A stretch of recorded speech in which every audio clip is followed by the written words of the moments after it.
كنا ملو خوينا اسم እግዚአብሔር يبارك هاليلويا አሜን አሜን አሜን نتز الزاربن نزلو دمصي كريكا ግልጽ በልኩ ግልጽ ምስ በልኩ ሸውዓተ ቀወምቲ ቀንዴል ወርቂ አማ አኸለቶም ሸውዓተ ቀወምቲ ቀንዴል ካ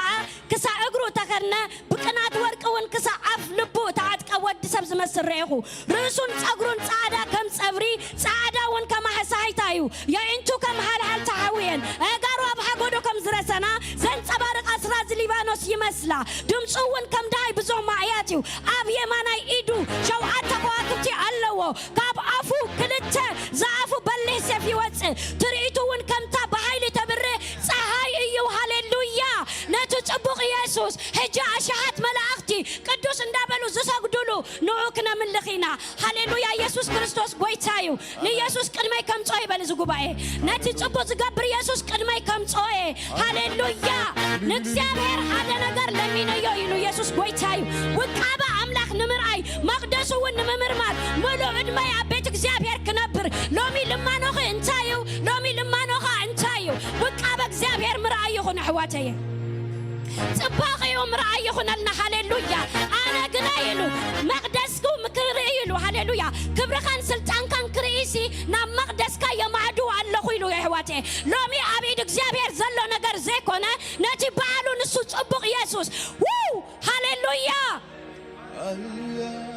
ሎሚ ክንቀይሮ ኢና ነገራትና አሕዋተ ንክርስቶስ ቅድሚት ከምጾ ይበል ዝጉባኤ ንክርስቶስ ቅድሚት ከምጾ ይበል ዝጉባኤ እስከ በአፍኩም በሉ ንነገርኩም ተዛረቡ ኢየሱስ ጎይታዩ አነ ከይዘመርኩ ነዝ ተዛሪበ እንድር ወሪደ አኺሉኒ ሃሌሉያ ኢየሱስ ተጽቡቕ ኢየሱስ አሜን አሜን እትጽቡቕ ኢየሱስ እትጽቡቕ ዝገብር ኢየሱስ ሃሌሉያ ሃሌሉያ ናይ እምነት አቦታትና እቲ ናይ እምነት ሕይወቶም ሓሊፎም ድኸዱ አሕዋተ ሃሌሉያ ብዳብራ እምኒ እንዳተቀጥቀጡ ሰማይ ተኸፊቱ ወዲ ሰብ ዝመስል አምላኽ እዮም ዝርዩ ሃሌሉያ ጸበባኺ አይትራይ ሽግርኪ አይትራይ ነቲ ጽቡቕ ዝገብር አምላኽ ራእይ ሃሌሉያ ነቲ በዓሉ ጽቡቕ ዝኾነ አምላኽ ራእይ بتصبقيو ኢየሱስ ክነምልኾ ኢና አሕዋቴ ኢየሱስ ጽቡቕ ኢየሱስ ምሉእ ኩነታትና ረጊጽና ክንከይድ ድግፈና ሃሌሉያ ድንቅን መስተንክርን ጌርካ ፈጢርካኒ ኸሞ ከማስወካ ይሉ ሃሌሉያ ነቲ ጽቡቕ ዝገበረ በዓሉ ጽቡቕ ኢየሱስ ክነድንኾ ኢና ነቲ ጽቡቕ ኢየሱስ ክነድንኾ ኢና ሃሌሉያ ሃሌሉያ ኢየሱስ نعاخا نصبغ يسوس نملخك كلنا بذ ساعة هاليلويا يسوس نعاخا نقدم على نبزو قبا ايزي نملك يسوس نوقب يسوس هاليلويا وقابخا مرأي يخونا لنا ننمن علونا كم قبا اي املاخي اكزيافير هاليلويا هاليلويا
ملكام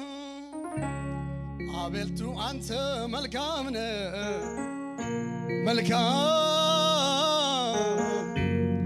ملكام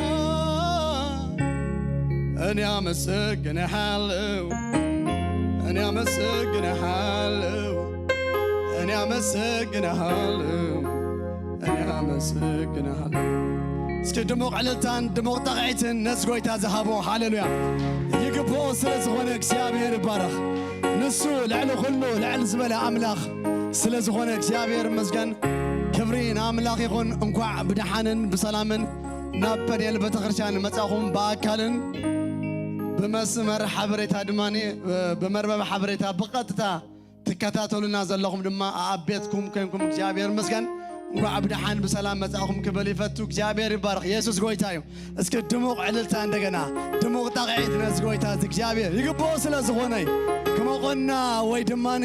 ደስ ክብለና ዘይኮነስ ንሱ ልዕሊ ኩሉ ልዕሊ ዝበለ አምላኽ ስለዝኾነ እግዚአብሔር ይመስገን ኢየሱስ ጎይታዩ ንዓሰርተ ሰለስተ ዓመት ሓንጊሩ ኣታትዩ ዘይሕለፍ ዝመስል ኣሕሊፉ ዘይስገር ዝመስል ኣሳጊሩ أبز زبصحنا أملاخنا شمو يبارخ إيسوس قويتاي عصر سلسة عمد قوتيرنا خنا ماسو كنا مسجن ما عدل سلزهابنا قويتا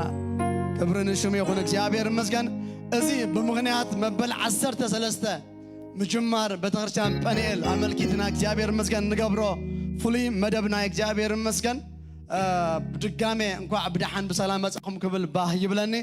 ازي مبلك هلاي معالتي قداماي ابره ناي كونفرنس نايو كونفرنسنا قصالي እግዚአብሔር ይመስገን ካብዛ ሰዓት ዚያ ቀጽኢሉ ክሳብ ሰዓት 6 ፈረቃን ከባብ ዝኾን ክህልወናዩ ካው ድማ በቀጥታ ዝጅምር ከላይ እብረ ሎ ማዓንቲ ክህልወናዩ ተማሊ እግዚአብሔር ሰናይ ዝኾነ ጊዜ ሂብና በመንፈስ ቅዱስ አማእኸልና ነሩ ጎይታ አማእኸልና መፍታሕ ይገብር ነሩ እግዚአብሔር ይመስገን አማእኸልና በረከታቱ ይገልጽ ነሩ እግዚአብሔር ስለዚህና አምላኽ ስብሐት ይኹን እግዚአብሔር ይባረክ صباحون قويتا يبارخ مدبنا قصاليو صباح لك ساعات شعته قصال مالتي حساب ساعات 10 حدا فرقان قصيل ما خلاي ابره حساب ساعات حدا فرقان كمون سالساي ابره كاب ساعات 5 ناي مشت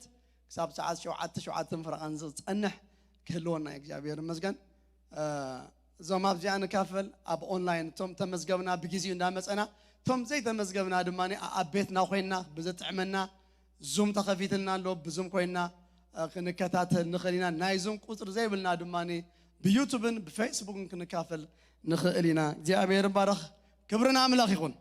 እስኪ ብድጋሚ እንደገና ንጎይታ ነኽብረዶ ምክንያቱ ናይ መስጋና ጊዜ ንጎይታ ነመስግነሉ ነማስወሉ ጊዜ ኩላትና ካብ ዘለና ሓንሳ ሓፊልና ድሙቕ ዕልልታ ድሙቕ ጣቕዒት ነዝጎይታ ዝሃቦ አምላክ ይመስገን ይግቦ ስለዝኾነ ባርኹ እግዚአብሔር ይባረክ አመስግኑ እግዚአብሔር ይመስገን ምክንያቱ ከነመስግኑና አብዝ ዘለና ቴንኪው ከነብልና አብዝ ዘለና ሃሌሉያ ከነማስወይና አብዝ ዘለና ሃሌሉያ ይግባካ ይሞ ተመስገን ይግባካ ይሞ ለዕልበል ይግባካ ይሞ ክብርን ህበካልና ንስኻ አብይወትና ጽቡቕ ዝገበርካ አምላኽ ይኸሞ ተመስገን ሃሌሉያ ክብርና አምላኽ ይኹን ሃሌሉያ በቀጥታ ናብ ቃል እግዚአብሔር ክንሓልፊና ቃል እግዚአብሔር كمصلنا كجلجلنا أحواتنا نفتوهم نفكرهم كاب إدمنتن بصر نهم كخب كم أول نبي مسلنا سبعة بيت مولية ما أخلنا زلوك جابير مسجن تمالي بصر نهم قرم زخنا قلامنا خا كفيلنا يو ما عندهم النسوي زقت صلك جابير مسجن لذي نبصر نهم كخب بخبرنا بزي عدم ويتاي بارك يا باستر قال بلش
እግዚአብሔር ይመስገን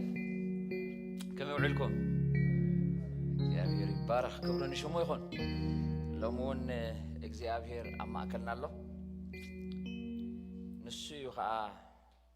ዓዲሙና ዘሎ ሓንሳ ቲ ስታይ ንግልብጦ ኢና ንሕና ዘይኮና ንእግዚአብሔር ንዕድሞስ ንሱ ናብ ጉባኤ ንዑ ኢሉ ተኣከቡ ዝብል ትእዛዝ ይቡና ዘሎ አሜን ስለዚህ ንሱ እንተደኣ ንዑ ኢሉ ተኣኪብና ልዩ አውራ ናይቲ ጉባኤና መን እግዚአብሔር ማለት እግዚአብሔር ይመስገን አሜን ከመይ ገርና ያና እግዚአብሔር አውራ ንገብሮ ትቃሉ አውራ ቃሉ خفتلنا ከሎ ዳይሬክትሊ እግዚአብሔር ኢንዳይሬክትሊ ዘይኮነ በተዛዋወር ዘይኮነ ሲ ቃሉ ክንበበልና ከሎ ዳይሬክትሊ እግዚአብሔር ኮሚኒኬት ዝገብረና አሜን ስለዚህ ቃሉ ቀዳምነት በመሃብ እግዚአብሔር አውራ ከም ዝኾነ ኣብ ጉባኤና ነርኢ ማለት ንገልጽ እግዚአብሔር ይባርክ አሜን ስለዚህ ልብና ንቃል እግዚአብሔር ዘለዎ አቀባብላ አዚዩ خصبق ኣለዎ ማለት አምላክ መስገን አሜን ንጸልዶ እስከ ካብ ዘለና ይሓፊልና ክንጽልይና نقالك أخبره بلوسكي نقالك أخبره بو نحدش هوت زتولدكو بو زعبي بو زصنع بو زقدس بو خامس قدسان زورس نقالك أخبره هاللويا داويد كوميلو نقالك أنا فوق الله إله أمين حنسا لماد أخونا الناي سنبت كلمة إنكلنا قال እግዚአብሔር كونن كله كم شامو نحلفون دليجن كلهم دو زيقبع نجاري أمين نقالك ملماد كابيوتي أرحقوس كن والله نقالك ملماد نقالك ملماد كابيوتي أرحقو قالك شبخ انكل لجنا أوشت أي حو خمس فلح يفلح كتممو تقادلكو جناخي أي كالكون إلو إرمياس قالت كا إلو أبلبي كم زندد حوي خنني أبعت أتمتي كم زندد حوي خنني أمين دو هاللويا كن الزاربو إن كلنا كن سمعو إن كلنا اتقالسي أبلبنا هاللويا حو خبل الله أمين أمين أمين كم تمهرايك سمعك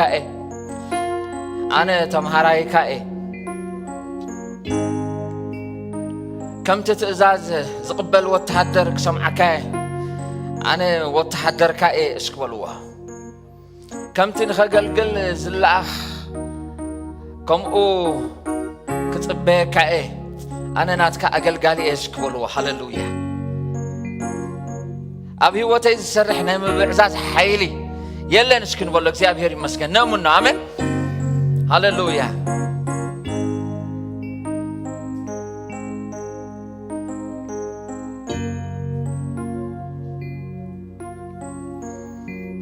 ቃልህ እወደዋለሁ እስካሁን በሎ ቃልህን እወደዋለሁ ድምፅህን እወደዋለሁ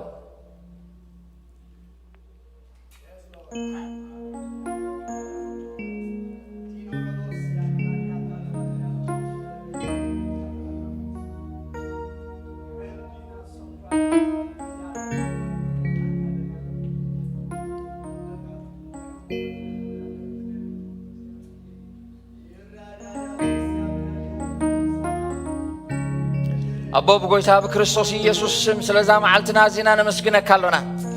تأكيبنا لنا نحقنا مسكن تأكيبنا لنا وقولتها أبتي أبي وتنا زجبر كايو كله سناي كهنتم بلو أبزام حبر زجبر كايو عسر سلسة عمت رديت تجا زبزح كايو كله محرت لومي كنتم بلو تأكيبنا لنا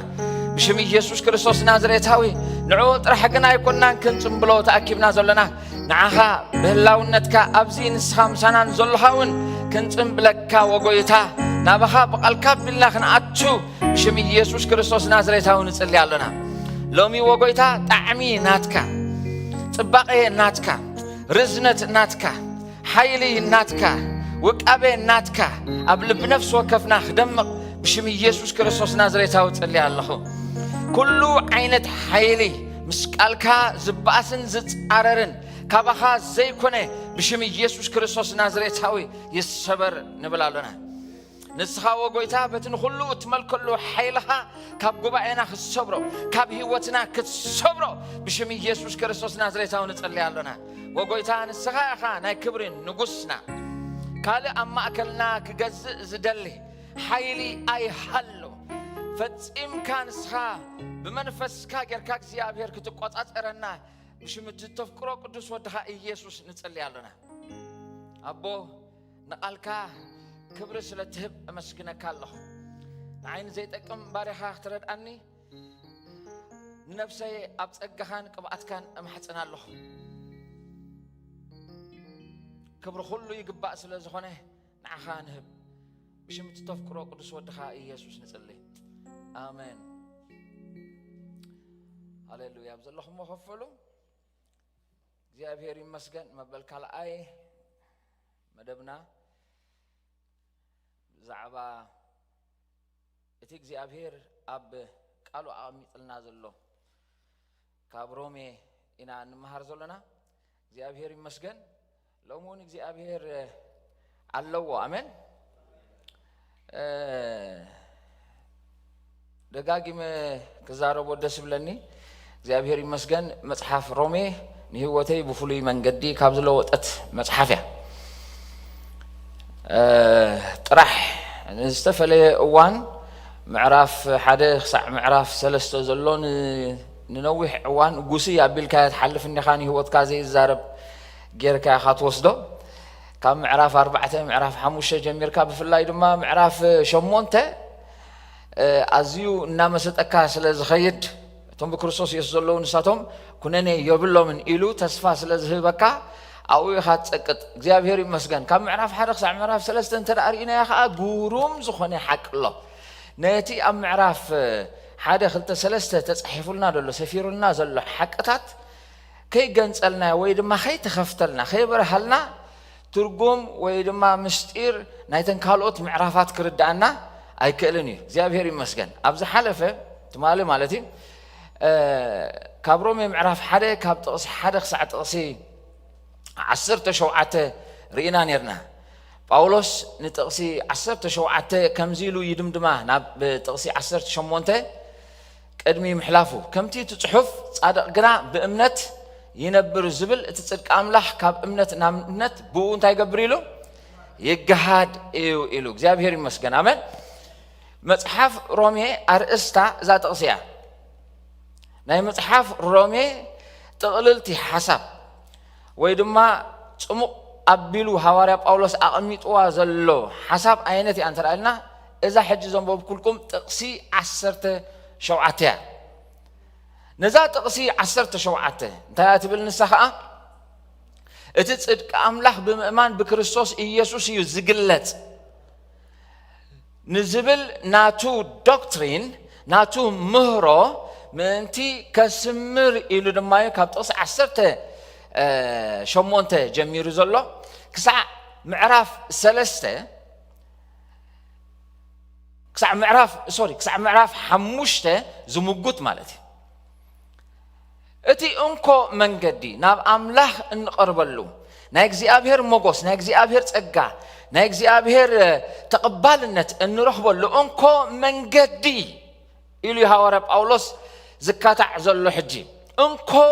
انكو منقدي بأمنات بكريستوس إيسوس رايو يزبل دلك زي ابهر يمسكن ازي ناي بيت كريستيان ماكلاي دوكترين زي ابهر يمسكن امين ازي ناي بيت كريستيان ماكلاين اوران مهروي نزو مهرو زي انت دعا بيت كريستيان عششي لاتو اتو وانجيل تلويط الله مالتي بيت كريستيان كاب هلاوي تقارط نابنت محبرات غلاطيا قال مهرو سلاستقبلا صدقي بأمنات هيكونن صدقي بأمنات يقبرخ كتوسخلو لك رأيهم بتراي نوسخ لاينا مش حقي بأمنات تراي نوسخ لاينا سب غلاطيا غنا ويدما اب غلاطيا زنبرو نحاسوت ممهران غنا انتاي لوم يمنتا نتنا اب غلاطيا زنبرا محبرات جناوصون يروم تدالنا بأمنات تراي يكونن قبرخ تحوصلو لك قبرخ كدمرلو لك قبر انت دعا زي دمير كالو نسخا كريستيان كتكون هيتخلنيها نسخا كتصدق ايتخلنيها نتي تمرتي دما اتا محبر كم زلو تقبلاته حواري باولوس نسب غلاطيا خصحفلو من كله ببزح صعري كم حنتي نفسو صورك تحرس ان كلا سمع اغوني بين ايو زصحفلهم زلا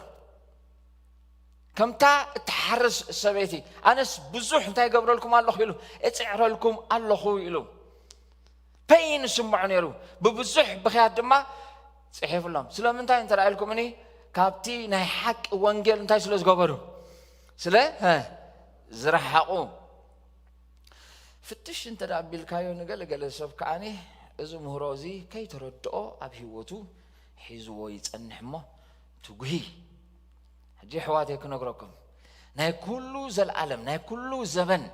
نحنا نوجو اواجنان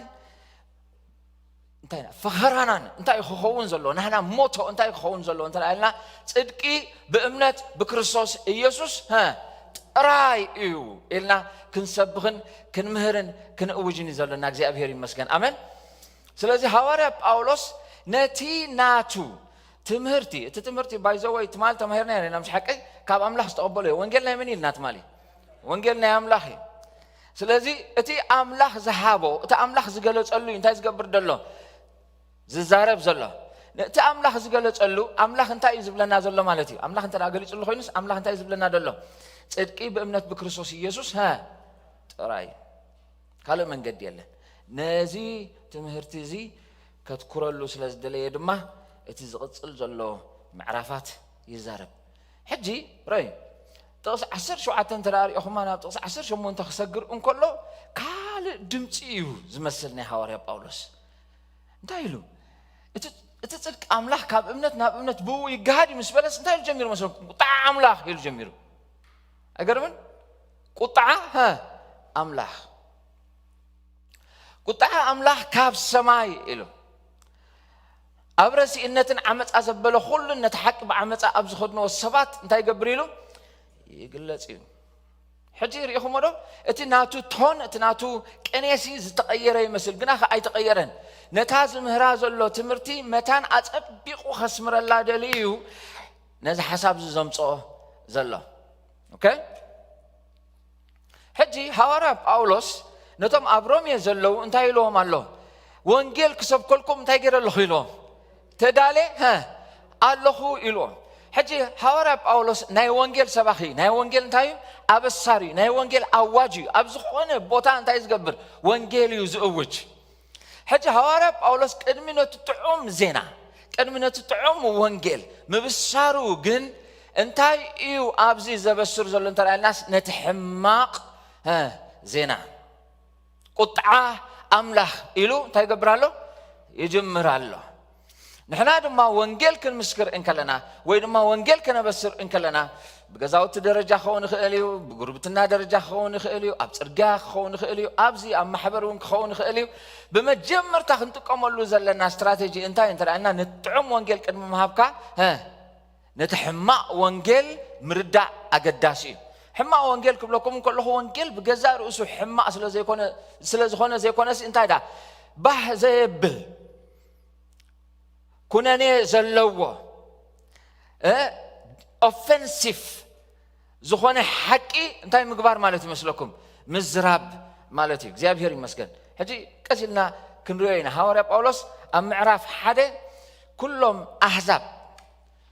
ኩሎም ኣሕዛብ እንታይ ምዃኖም ዝገልጽ ሓጢአተኛታት ከም ዝኾኑ ዝገልጽ ክህበኩም እቲ ዝርዝር ናይቲ ሓሳባት ስለዚ ንትምህርትና ባይዘወይ ኣብ 4 ክፋላት ክንመቕለና ከም ትማሊ ጌርና ዝነበርና ካብ ምዕራፍ 1 ካብ ጥቕሲ 18 ክሳብ 32 ዘሎ ሓሳብ እግዚአብሔር ነቶም ሓጢአተኛታት ሰባት እዚኦም ሓጢአተኛታት ሰባት ከመይ ዝበልዮም እቶም ዘይ ሃይማኖታውያንን ዘይ ሞራላውያንን ኣሕዛብ ሃይማኖት ዘይብሎም ሞራል ድማ ዘይብሎም ንሱ እቲ እግዚአብሔር ሓጢአተኛታት ከም ዝኾኑ እንታይ ገብሮም መስለኩም ይረትዖም እቲ ካልኣይ ካብ ምዕራፍ 2 ካብ ጥቕሲ 1 ክሳብ ጥቕሲ 32 ከዓ ካልኣይ ምዕራፍ ካብ ጥቕሲ 1 ጀሚሩ ክሳብ ሳልሳይ ምዕራፍ ጥቕሲ 8 ዘሎ ከዓ እቶም ሕጊ ኣለና ዝብሉ ሃይማኖታውያን ኢና ዝብሉ ኣይሁዳውያን ወይ ድማ ሞራላውያን ሰባት ንሳቶም እውን ከይተረፉ ትሕቲ ሓጢአት ከም ዘለው ይኸስስ ሳልሳይ ካብ ምዕራፍ 3 ጀሚሩ ካብ ጥቕሲ 8 ክሳብ ጥቕሲ 20 ዘሎ ከዓኒ ኩሉ ሰብ ብዘይ ኣፈላላይ ሓጢአተኛ ከም ዝኾነ ይኸስስ ሕጂ ተቀዳማይ ክፋልና ክንሪኦና ካብ ጥቕሲ 18 ጀሚሩ ክሳብ ጥቕሲ 32 ዘሎ ሓሳብ ሕፅር እናበልና ክንሪኦ ኢና ሐዋርያ ጳውሎስ ብምንታይ እዩ ጅምር ዘሎ እንተራእና ቁጥዓ ኣምላኽ ኢሉ ይጅምር ዘሎ ንሱ እቲ ቁጥዓ ድማ ካበይ ዝወርድ ካብ ሰማይ እግዚአብሔር ፈቃር ኣምላኽ ጥራሕ ኣይኮነን እግዚአብሔር ቁጥዕ እውን እዩ እግዚአብሔር ንሓጢአት ክጽመም ዘይክእል ንሓጢአት ሸለል ዘይብል ንሓጢአት ከይቀጽዐ ዘይሓድግ ኣምላኽ እዩ ስለዚ እግዚአብሔር ቅዱስ ስለዝኾነ እግዚአብሔር ጻድቕ ስለዝኾነ ነቲ ሓጢአተኛ እንታይ ይገብሮ ይቆጽዖ ነግረ መንገድኹም 5 ዓይነት ናይ እግዚአብሔር ቁጥዓታት ከም ዘለው ኣብ መጽሓፍ ቅዱስና ንሪእና 5 ዓይነት ተቀዳማይ ዘለዓለማዊ ቁጥዓ እዩ እዚ ድማ ሰባት እንተ ደኣ ብንስሓ ናብ እምነት ናብ ክርስቶስ ኢየሱስ ዘይመጽኦም ንዘለዓለም ዝፍረድሉ ፍርዲ ገሃነም እዩ እቲ ካልኣይ ብምግላጽ ጎይታና ኢየሱስ ክርስቶስ ዝግለጽ ናይ እግዚአብሔር ቁጥዓ ክርስቶስ ኢየሱስ ክመጽእ እንከሎ ክግለጽ እንከሎ ምስኡ ድማ ዝግለጽ ቁጥዓ ኣሎ እቲ ሳልሳይ ናይ መቕዘፍቲ ቁጥዓ ናይ እግዚአብሔር እዩ እግዚአብሔር ሓጢአት ርእዩ ስለ ዘይብል ይቐጽዕ እዚ ናይ መቕዘፍቲ ሓጢአት እዚ ቁጥዓ ኢልና ዘለና ንኣብነት ከም በዓል ማይ ኣይሂ ምዕናው ሶዶምን ጎሞራን ከምኡ ዝኣመሰሉ እግዚአብሔር ኣብ መጽሓፍ ቅዱስና ኣርእይዎ ዘሎ ኣብ ሰባት ዝገልጾ እዚ ናይ መቕዘፍቲ ቁጥዓ ንብሎ ራብዓይ ሳዕቤናዊ ቁጥዓ እንተ ደኣ ሕጊ እግዚአብሔርን ትእዛዛቱን ናትካ ሕርያ ዘይገበርካዮም እግዚአብሔር ነቶም ሕግታት ምስትም ሓላለፎም ይቐጽዓካ እዚ ድማ ናይ ምዝራእን ምዕጻድን ሕጊ የመልክት እንታይ ኢሉና ኣሎ መጽሓፍ ቅዱስና እቶም ሰናይ ዝዘርኡ ንሳቶም እንታይ ክገብሩ እዮም ኢልና ኣሎ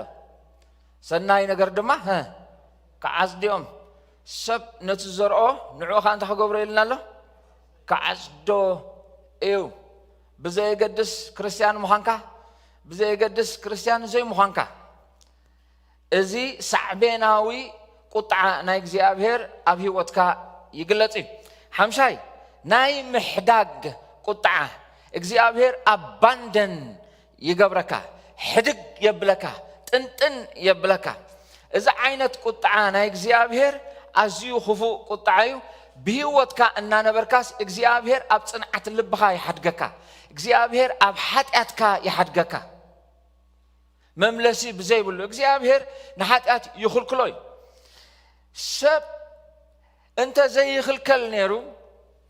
እዚ ሕጂ ዘለዎ መልክዕ ኣይምሓዘን እዚ ሕጂ ዘለዎ መልክዕ ኸማን ተኸልኪሉ እዩ ምሳድ ኣለኹ ተኸልኪሉ እዩ ሕጂ እግዚአብሔር ንህዝብታት ሓጢአት ካብ ምግባር ክኽልክሎም ክደሊ እንከሎ መጀመርታ ዝሃቦ እንታይ እንተርአልና ሕጉ እዩ ሕጉ እዩ እቲ ካልኣይ ዝሃቦ ድማ ሕልና እዩ እቲ ሳልሳይ ዝሃቦ ድማ መንግስቲ እግዚአብሔር ተኺሉ መንግስቲ እንታይ ዝገብር ነቲ ጽቡቕ ዝገብር ነቲ ሰናይ ዝገብር ይንዶ ነቲ ክፉእ ዝገብርከ ካብቲ ማእከል ሕብረተሰብ ፈልዩ እንታይ ገብሮ ይቆጽዖ መንግስቲ ዝተክል እግዚአብሔር እዩ ካልእ እግዚአብሔር ንሓጢአት ከመይ ገይሩ እዩ ዝኽልክሎ እንተራእየልና ቤተሰብ ሃኒጹ እግዚአብሔር ቤተሰብ ሰብኣይን ሰበይትን ውሉድ ዘለዎም እቶም ውሉድ ብምህሮ ብትእዛዝ ናይ ወለዶም ክመላለሱ ከኣትውን ክወጹን እግዚአብሔር እንታይ ሂቡ እንተራእየልና ቤተሰብ ሰሪዑ እቲ ሳልሳይ ኣዝዩ ከዓ ኣገዳሲ እግዚአብሔር ንሓጢአት ከመይ ገይሩ እዩ ዝኽልክሎ እንተራእየልና ኣብዛ እቲ ጥሕል ዘላ ዓለም እቲ ጠፍእ ዘላ ዓለም ቤተ ክርስቲያን ተኺሉ ቤተ ክርስቲያን ሕልና ናይ ሓደ ሕብረተሰብ እያ ሓደ ሕብረተሰብ ካብ እግዚአብሔር ማሕዲጉ ክኸይድ እንከሎ ይምሕድግ ከም ዘሎ እትረትዖ ቤተ ክርስቲያን እያ ቤተ ክርስቲያን እቲ ሕብረተሰብ ክኸይድ እንከሎ ደድሕሪ ሓጢአት ደድሕሪ ርኽሰት ክፍኖ እንከሎ እተጨብጭበሉ እተጣቃዓሉ ኣጆኻ እትብሎ ዘይኮነሲ እንታይ ደኣ ናይ እግዚአብሔር ሕልና ናይ እግዚአብሔር ደወል ኮይና ከተበራብሮ እግዚአብሔር ኣብዛ ምድሪ እዚኣ እንታይ ገይርዋ ዘሎ ተኺልዋ ዘሎ ኣሕዋተይ እግዚአብሔር ይመስገን ኣሜን ዶ ንሕና ግና ማሕበር ኮይና ከም ማሕበር ምስኦም እንተ ደኣ ንጣቕዕ ኮይና ኖ ተተሓሒዝና እንታይ ክንገብር ኢና ምስለኩም ናብ ጸልማት ኢና ክንኣቱ ቤተ ክርስቲያን ግን ነዚ ሸቢቡ ዝኸይ ዘሎ ሕብረተሰብ ናብ ሕማቕ መንገዲ ዝኸይ ዘሎ ሕብረተሰብ ናና ሕብረተሰብ ርኢዎ ኢኹም ናና ሕብረተሰብ ርኢኹም ናበይ ዓይነት መንገዲ እዩ ዝኸይ ዘሎ እዚ ኣብ ፌስቡክ ግልጽ ተናልካስ እቲ ናይ ሓቂ ኩነታት የርእየካ ኣይኮነ እንዲ ዝሕዝን ነገር ድማ ትርእዮ ቤተ ክርስቲያን ግና ሕልና ኮይና ቤተ ክርስቲያን ግና ደወል ኮይና እንታይ ትብል መስለኩም ያዕ ትብል ብሓባር ቤተ ክርስቲያን ክልም ከለና እዚ ምሕዳር ማለት ኣይኮነን ቤተ ክርስቲያን ማለት እቲ ኣካል ክርስቶስ እቲ ኣብ ካልጋሪ ዘላ ኣካል ክርስቶስ እቲ ኣብ ኤድመንተን ዘላ ኣካል ክርስቶስ ክርስቶስ ኢየሱስ ባዕሉ ተጸዊዖም ካብ ዓለም እንታይ ዝገበሩ ዝተፈለዩ ቅዱሳት ከኣዮም ትማን ርኢና ነና ምስ ሓቂ ቅዱሳት ከኣዮም ፍሉያት እዮም ኣነባብሮኦም ከምቶም ኣብ ካልኦት ኣብ ጎኖም ኣብ ዙርዮም ዘሎ ኣነባብራ ዝነብሩ ኣይኮኑን እምበኣርከስ ብሕፅር ብዝበለ 5 ዓይነታት ናይ እግዚአብሔር ቁጥዓ ርኢና ኣለና ቁጥዓ ናይ እግዚአብሔር ከኣመን እዩ ዝግለጽ ንቁጥዓ ናይ እግዚአብሔር ኣክቲቬት ዝገብሮ ነገር ሲ እንታይ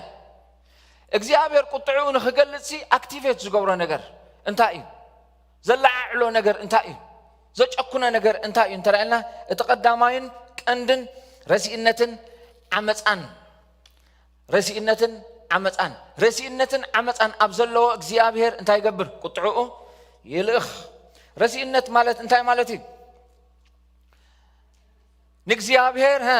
ምርሳዕ ረሲእ ዝብል ቃል ካብቲ ረሳዒ ዝብል ቃል ናይ ትግርኛ ዝወፀይ ስለዚህ ሕጋ ኣምላኹ ዝሓደገ ንኣምላኹ ዝረስዕ ሰብ እንታይ ትብሎ ረሲእ ትብሎ ስለዚህ ኣብቶም ረሲኣንን ኣብቶም ዓመፃ ዝገብሩን ናይ እግዚአብሔር ቁጣ ይግለጽ እዩ ዓመፃ እንታይ ማለት እዩ ሰናይ ዘይገብር ጽቡቕ ዘበለ ዘይፈዲ እቲ ቁኑዕ ዘይፍጽም ወይ ድማ ዘይተግብር ግብረ እከይ ዝመልኦ ሰብ ማለት እዩ ወይታና ኢየሱስ ክርስቶስ ኣብ ዮሐንስ ምዕራፍ 3 ካብ ጥቕስ 19 ክሳብ ጥቕስ 21 እንታይ ኢሉና ኣሎ ሰባት ግና ግብሮም ክፉይ እዩ እሞ ካብ ብርሃንሲ እንታይ ፈተው ይብለና ጽልማት ፈተው ኃጢአት ኣብ ዘለዎ ፍርድ ኣምላኽ ኣሎ እግዚአብሔር ፈራዲ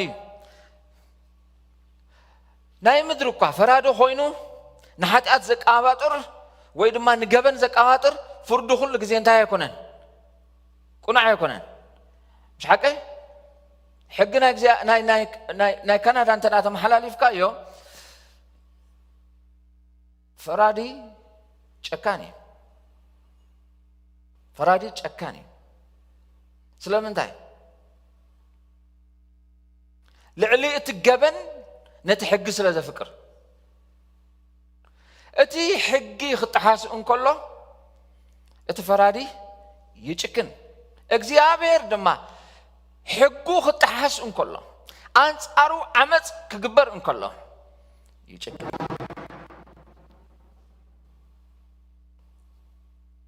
ካላይ ናይ እግዚአብሔር ቁጣ ኣመን ይዝግለጽ ንሓቂ ብዓመፃ ኣብ ዝኸድንዎ ሰባት ይግለጽ ነታ ሓቅስ እንታይ ዝገብርዋ ዝኸድንዋ ከይትወፅእ ጽቅጥ ዘብልዋ ዝሽፍንዋ ዝዕምጽጽዋ ዝጸቅጥዋ እዚ ሓቅስ ብዛዕባ መን እዩ እንተላኢልና ኣምላኽ ከም ዘሎ ንህላዌ ናይ ኣምላኽ ንምኽሓድ ዝግበር ነገር እዩ ኣምላኽ ኣሎ እዚ እንታይ ሓቂ ነዚ ሓቂ እዚኣ ግና እንታይ ይገብሩ መስለኩም ገለገሊኣቶም ይዕምጽጽዋ ኣምላኽ ገሊጽሎም እሞ እቲ ብዛዕባ ኣምላኽ ዝፍለጥ ዘበለ ኣባላቶም እንታይ ኢልዎ ግሉጽ እግዚአብሔር ኣብ ሕልነኦም ነዞም ሰባት እዚኣቶም ከም ዘሎ ስለ ዝረትዖም ምኽንያት ዝበሃል የብሎም ዘመኻኒዎ ምእንቲ ክስኡኑስ ኢልና ምሽ ሓቂ ሕጂ ቀዳማይ ኤቪደንስ እግዚአብሔር ከም ዘሎ ዝምስክር መን እዩ እንተራእልና ሕልና እዩ ካልኣይ ኤቪደንስ እግዚአብሔር ከም ዘሎ ዝምስክር እንታይ እንተራእልና ፍጥረት እዩ ስለዚህ ሰብ ኣብ ውሽጡ ኃጢአት ክገብር እንከሎ ዝኽልክሎ ወይ ድማ ዝኸሶ ሕልና እናሃለወ ፍጥረት ብኩሉ ጽባቐኡ ናይ እግዚአብሔር ጥበብን ናይ እግዚአብሔር ሓይልን ናይ እግዚአብሔር መለኮትን እናርአየ ኣምላኽ የለን እንተዳ ኢሉ እዚ ሰብ እዚ ነቲ ሓቅስ እንታይ ዝገብራ ደሎ ይዕምጽጻ እዩ ዘሎ ኣምላኽ የለን ዝብሉ ሰባት ኣምላኽ ከም ዘየለ ስለ ዘረጋገጹ ኣይኮነን ኣምላኽ የለን ዝብሉ ሰባት ከም ድላዮም ብዘይ ምኽልካል ክኾኑ ስለ ዝደልዩ ንኣምላኽ ስለ ዝጸልኡ እዩ ንኣምላኽ ካብቲ ናቶም ህይወት ከውፅእዎ ከም ድላዮም ክኾኑ ንኣምላኽ ካብ ናቶም ሳይንስ ከውፅእዎ ንሳይንስ ድማ ከም ድላዮም ክጥቀመሉ ብዘይ ሞራላዊ ምኽልካል ከም ድላዮም ክፍነው ስለ ዝደልዩ ኣምላኽ የለን ከም ድላዮም ክዓብዱ ስለ ዝደልዩ ሳልሳይ ቅልጥፍ ኢለ ኸይረ ንኣምላኽ እናፈለጥዎስ ከም ኣምላኽ ገይሮም ኣብ ዘይኽብርዎን ኣብ ዘየመስግንዎን ናይ እግዚአብሔር ቁጣ እንታይ ይገብር ይግለጽ እዩ ትራብዓየ ኣብ ልቦናኦም ዝምርከሱ ንኣምላኽ ከዓ ዘይደልዩ ናይ እግዚአብሔር ቁጣ ይግለጽ እዩ ለባማት ኢና እናበሉ እንታይ ገበሩ ይብለና ዓሸው ዓሻስ ብልቡ እንታይ ይብል ኣምላኽ የልቦን ይብል ብልሽዋትዮም ኢሉ ፉንፉን ግብሪ ይገብሩ ሓደ እኳ ሰናይ ዝገብር የልቦን ካልእ ናይ እግዚአብሔር ቁጣ ኣክቲቬት ዝገብሮ ነገር እንታይ እንተራእልና ንኽብሪ እቲ ፈጣሪ ናብ ፍጡር ንዝለወጡ ንኽብሪ እቲ ፈጣሪስ ናብ ምንታይ ንዝለወጡ ናብ ፍጡር ንዝለወጡ ሻርሻይ ናይ እግዚአብሔር ቁጣ ኣመን ይዝግለጽ ناملاخ بحسابهم أب زنعقوه سبات ناملاخ بحسابهم أب زنعقوه سبات نايكزي أبير قطع يقلت قالن حتات زنعدوون زغهروون تو سلاسان كلتن انتراريهم ازياتهم نتوم كمزي زبل زغبرو موت كمزي غبኦም نتقنو فرد املاخنا فلط وخنصهم سي مستوم زغبرو دما يسمر لومبر زغبرو طراي ايكونن نحاتاتنيا عش زبلو مالتي نحاتاتكا صدقي زغبرو سبات اباتاتهم نا እግዚአብሔር ቁጣ አንተ ይገብር ይግለጽ አገደስቲ ቃላት አብዝ ምዕራፍ እንተዳሪናዮም አህሊፉ ሃቦም እትብልን قبو عسبي سحتتهم اتبليا زبلا قالاتين احلفوا هابوم زبل انتاي مالتي حدا جبننيا ترتعوا بحدا فراداي نبيت ما اسرتي كوهاب كله نبيت ما اسرتي نخسرسي كوهاب كله ازي احلفوا هابو يبل እግዚአብሔር ድማ اتفراداي انتاي يقبر مسلكم نزيوم كم زيوم عينتهم سبات بحاتات تخصيصهم سلازترتعوا بأملاح انتاي قبرهم احلفوا يبهم نمنتاي نناتو فردي اذا عينت فردي اتحمشاي فردي زرعنا يوي اذا حمشاي فردي دما እግዚአብሔር انتاي قبرهم يلقوم يحدقوم مش حدقوم زفتم نجر الله انتاي يخون لبي صلمت بحسابهم كنت خونت زي استوعب لبهم انتاي كونه نرخص فتوات لبهم احلفوا يبوم نرخص فتوات ناي لبهم املاح قاسق حدحدهم كحسروا بتمنيت لبهم رخصت انتاي قبرهم لنا احلفوا هابهم يبلنا نتا املاح صبون قدوسن غيرز فطرو سغاو ركب ناب اصيافن زحفرن انوار النجر يلوطوا نتي اب كلنا مرعى قراي كن مكرون كن حقوسن ليلو املاح ذهبنا كبر نجر كاب كيدانو وصاي كم انسسا مش كله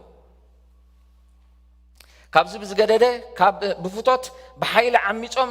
نهرف فتوتهم كانتا يغبروا مسلكم كرويو يغاسسو مسغاب ابيوم اب هصاناتن اب قلعن دما انتا يغبروا يبدلوا كمز زغبر سب كتريون كلهم እግዚአብሔር احلفوا هيبو الله مالتي نا እግዚአብሔር ቁጣ ድሮ አብኡ ጀሚሩሎ ማለቲ ካልኻ እቲ ሓጢያት ረይሕኹም ልብ ምስ ጸልመተ እቲ ናይ ልቦም ፍትወት ድማ ርኹስ ምስ ኮነ ዘይንቡር ፍትወት ድማ ንኽገብሩ እግዚአብሔር እሕሊፎም ረይሕ ጂ እቲ ሓጢያት ሲ ኣብ ህይወቶም ናገደደ ዝኸደሉ ንዘይንቡር ፍትወት እሕሊፎም نزينبور دك تابعاتهم يبلنا مش حكي نتناي باري من رخاب قالن سيد حديقهم ابن حدهم تايقبرو يرسل كم ودما تن دك انسيو اذا ناي ليزبيان جاي موفمنت معاشي متين ترى سبات مجمرتا ابتي እግዚአብሔር زهابهم قنوع اب كلنا حدار طرح حقوسلو يلو زسرع علم ابو مس بدلو طرح منزرنا مس بزح زموت مس بزح عمت مقساس مس بزح دحريو خنتاي مص اذن بلو زلنا زي نبور ركب يمص كومو دما እግዚአብሔር نحسور امرو احلفوها يهبهم اذا حسور امرو ابتناي غريخ انتاي بلو مسلكم ودق امرو كتلعلو زي تخل كتقملو زي تخل زي تقم امرو يخون እግዚአብሔር سي زي تقم امرو يخون اتناي موداتا انتاي تزمرره فردين سخانتاي موت نتوم كمز زبلو موت يقبؤمي اتخلاي موغوتنا انتاي انترالنا كاب معرف كلته كاب تقصي حدا جميرو خصع تقصي سلسته تقصي عسرة زلو حسب قليصو زلوي نزي حلف قبلو يمونا بتاورا حسابي دما كأتي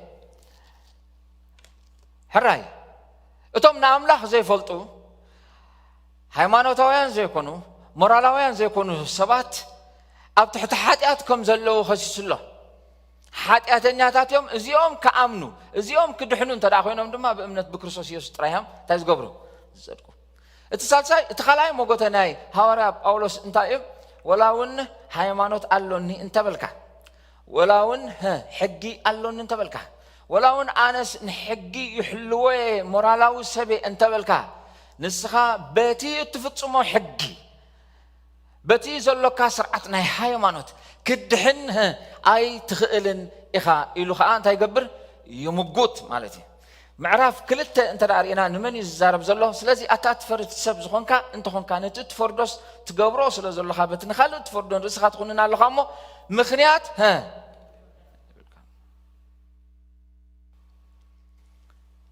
ሕጂ ኣይሁዳውያን እንታይ እዮም ዝብሉ እንተ ዳኢልና እዚኦም ኣሕዛብ ዘይተገዝሩ ሓጢአተኛታት ሰባት እዮም ዝብሉ ምስ ሓቂ ከምኡ ኢሎም እናኸሰሱን ከምኡ ኢሎም እናኾነኑን ከለውን ከዓ እቶም እቲ ኣሕዛብ ዝገብሮ ሓጢአት ከዓ ንሳቶም ገብርዎ ነቶም ኣሕዛብ ሓጢአተኛታት ኢኹም ንስኻትኩም ስለትዝምዉ ይብሉ ንሳቶም ከም ዝማዎ ቃሪጾም ድዮም ኣያቋረጹን ስለዚ ንስኻ ወይን ኢሉ ነቲ እቶም ኣሕዛብ ዝገብርዎ እሞ ከዓ ንስኻ እትኹንኖ ትገብር ካብ ኮንካ ኢሉ ንስኻ እውን ኣብ ትሕቲ ፍርዲ ኣምላኽ ኢኻ ንእግዚአብሔር ከተሽክዖ ኣይትኽእልን ኢኻ በቲ ደጋዊ ምስልኻ ቅዱስ እንተመሰልካ ሃይማኖታዊ ሰብ እንተመሰልካ እግዚአብሔር ግና ልቢ ዝመዝን ስለ ዝኾነ ካብቲ ፍርዲ ናይ እግዚአብሔር እትምልቕ ዶ ይመስለካ ኣይትምልቕን ኢኻ ስለዚ ነቶም ኣይሁዳውያን ብሓፈሹ እንታይ ይብሎም ኣሎ ኣይሁዳውነትኩም ከድሕነኩም ኣይኽእልን እዮም ግና ንስኻ ኣይሁዳዊ እንተ ተባሃልካ ኢሉሎም ዝሓቀ ጥቕሲ 17 ኣይሁዳውነትኩም ከድሕነኩም ብፍጹም ኣይኽእልን እዩ ኣይሁዳውነት ማለት እንታይ ማለት እዩ እቲ ካብ አብርሃም ዝተቐበልዎ መፀውዒ ስሞም እዩ ኣይሁዳውያን ተባሂሎም ክፅውዕሉ ዝጀመሩሉ ዘመን መዓስ እንተ ዳኢልና ድሕሪ ምርኮ ባቢሎን እዩ ዕብራውያን ተባሂሎም ይፅውዑ ነይሮም ናብ ግብፅ ምስ ኣተው ደቂ አብርሃም ስለ ዝኾነ አብርሃም ከዓ ዕብራዊ ኣይኮነ እንዲ ዕብራውያን ተባሂሎም ይፅውዑ ነይሮም ናብ ግብፅ ምስ ኣተው ግን እንታይ ተባሂሎም እግዚአብሔር ከም ኔሽን ምስ ኣቆሞም እንታይ ተባሂሎም ይፅውዑ ነይሮም እስራኤላውያን ተባሂሎም ከዓ ይፅውዑ ነይሮም ድሕሪ ምርኮ ባቢሎን ከዓ ኣይሁዳውያን እናተባህሉ ይፅውዑ ነይሮም ስለዚ ሓደ ኣይሁዳዊ ኣነ ናይ አብርሃም ውሉድ ስለ ዝኾንኩ እቲ ናይ እግዚአብሔር ዘበለ ይግባአኒ እዩ ዝብል ኣረኣያይ ነይርዎ ኣይሁዳዊ ስለ ዝኾነ ጥራሕ ስለዚ ሐዋርያ ጳውሎስ እንታይ ዝብሎም ደሎ በቲ ኣቦኻ ዝሃበካ ውርሻ ክድሕን ኣይ ትኽእልን ኢኻ ኣይሁዳዊ ማለት በቲ መንፈስ ቅዱስ ኣብ ልቢ ዝገብሮ ግርዘት እምበር ካብ አብርሃም ስለ ዝተወለድካ ብስጋ ኣይኮንካ ንስኻ እቲ ናይ ሓቂ ኣይሁዳዊ ሻደለኹ ስለዚ እንታይ ይብሎም ኣሎ ኣብቲ ምዕራፍ ክልተ ካብ ጥቕሲ 27 እንተ ደኣ ርኢናዮ እቲ ካብ ባህሪኡ ዘይግዙር ክነሱ ሕግን ዝሕሉ ንኣኻ ብፊደልን ብግዝረትን ሕግን እንተፍርስ ክፈርደካ ምስ በለ ጥቕሲ 28 ብዝርአ ኣይሁዳዊ ምዃን ኣይሁዳዊ እታ ብዝርአ ኣብ ስጋ ትግበር ግዝረት እውን ግዝረት ስለዚ ሕዋተይ ክነግረኩም ሰብ ደጋዊ ስርዓተ ኣምልኾ ክህልዎ ይኽእል እዩ ግዝረት ዝኣመሰለ እንተ ደኣ ናብ ቤተ ክርስቲያን ኣምፂናዮ ድማ ምሕላው ቅዱስ ቁርባን ዝኣመሰለ ጥምቀት ዝኣመሰለ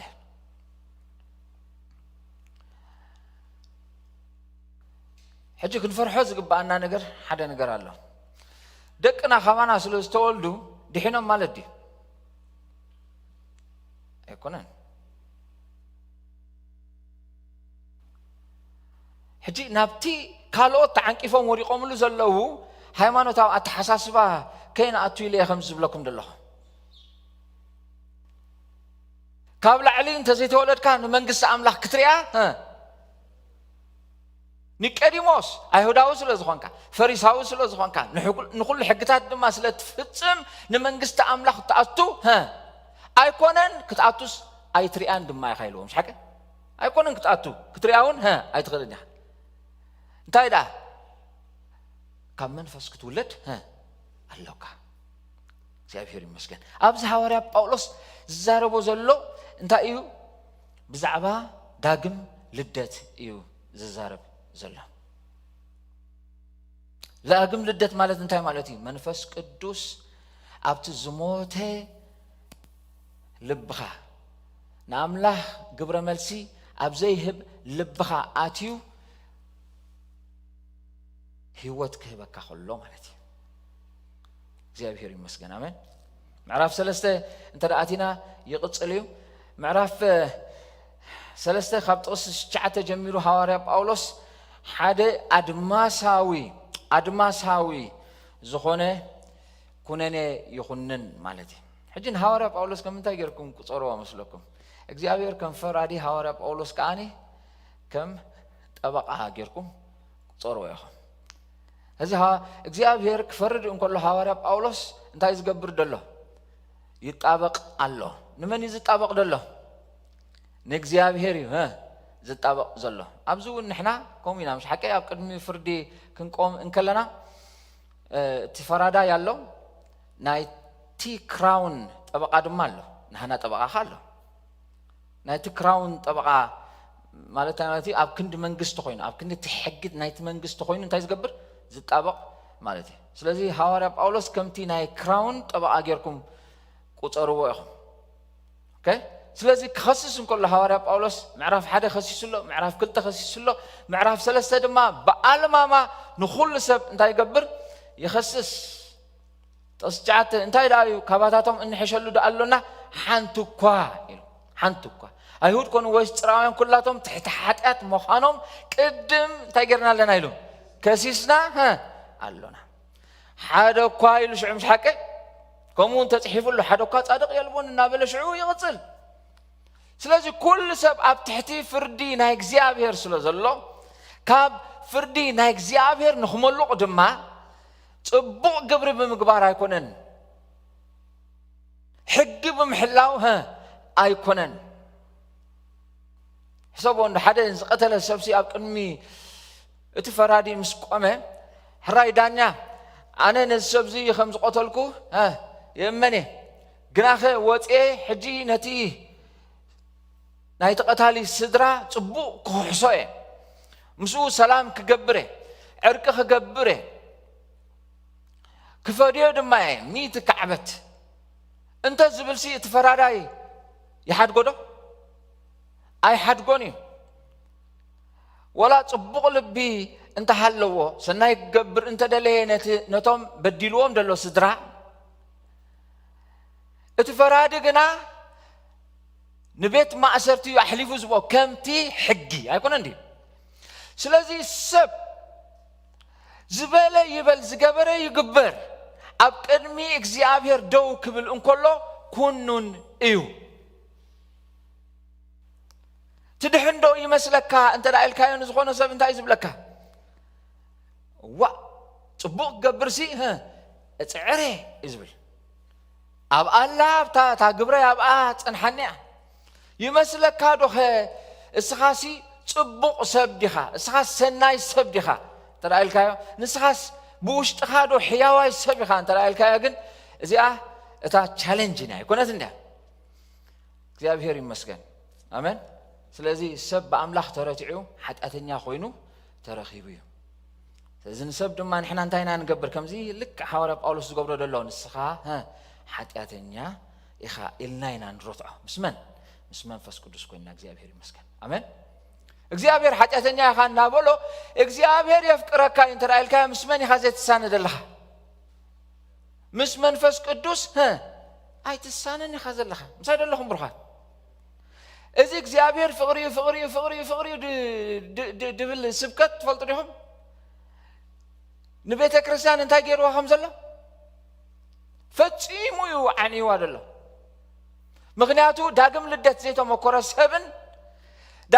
ዝተመኮረ ሰብን ኣብ ሓደ ጉባኤ ኮፍ ይብሉ እቲ ዳግም ልደት ዘይተመኮረ ሰብ ስለዚ ተባህለሉ እግዚአብሔር የፍቅረካ ስለተባህለሉ ከም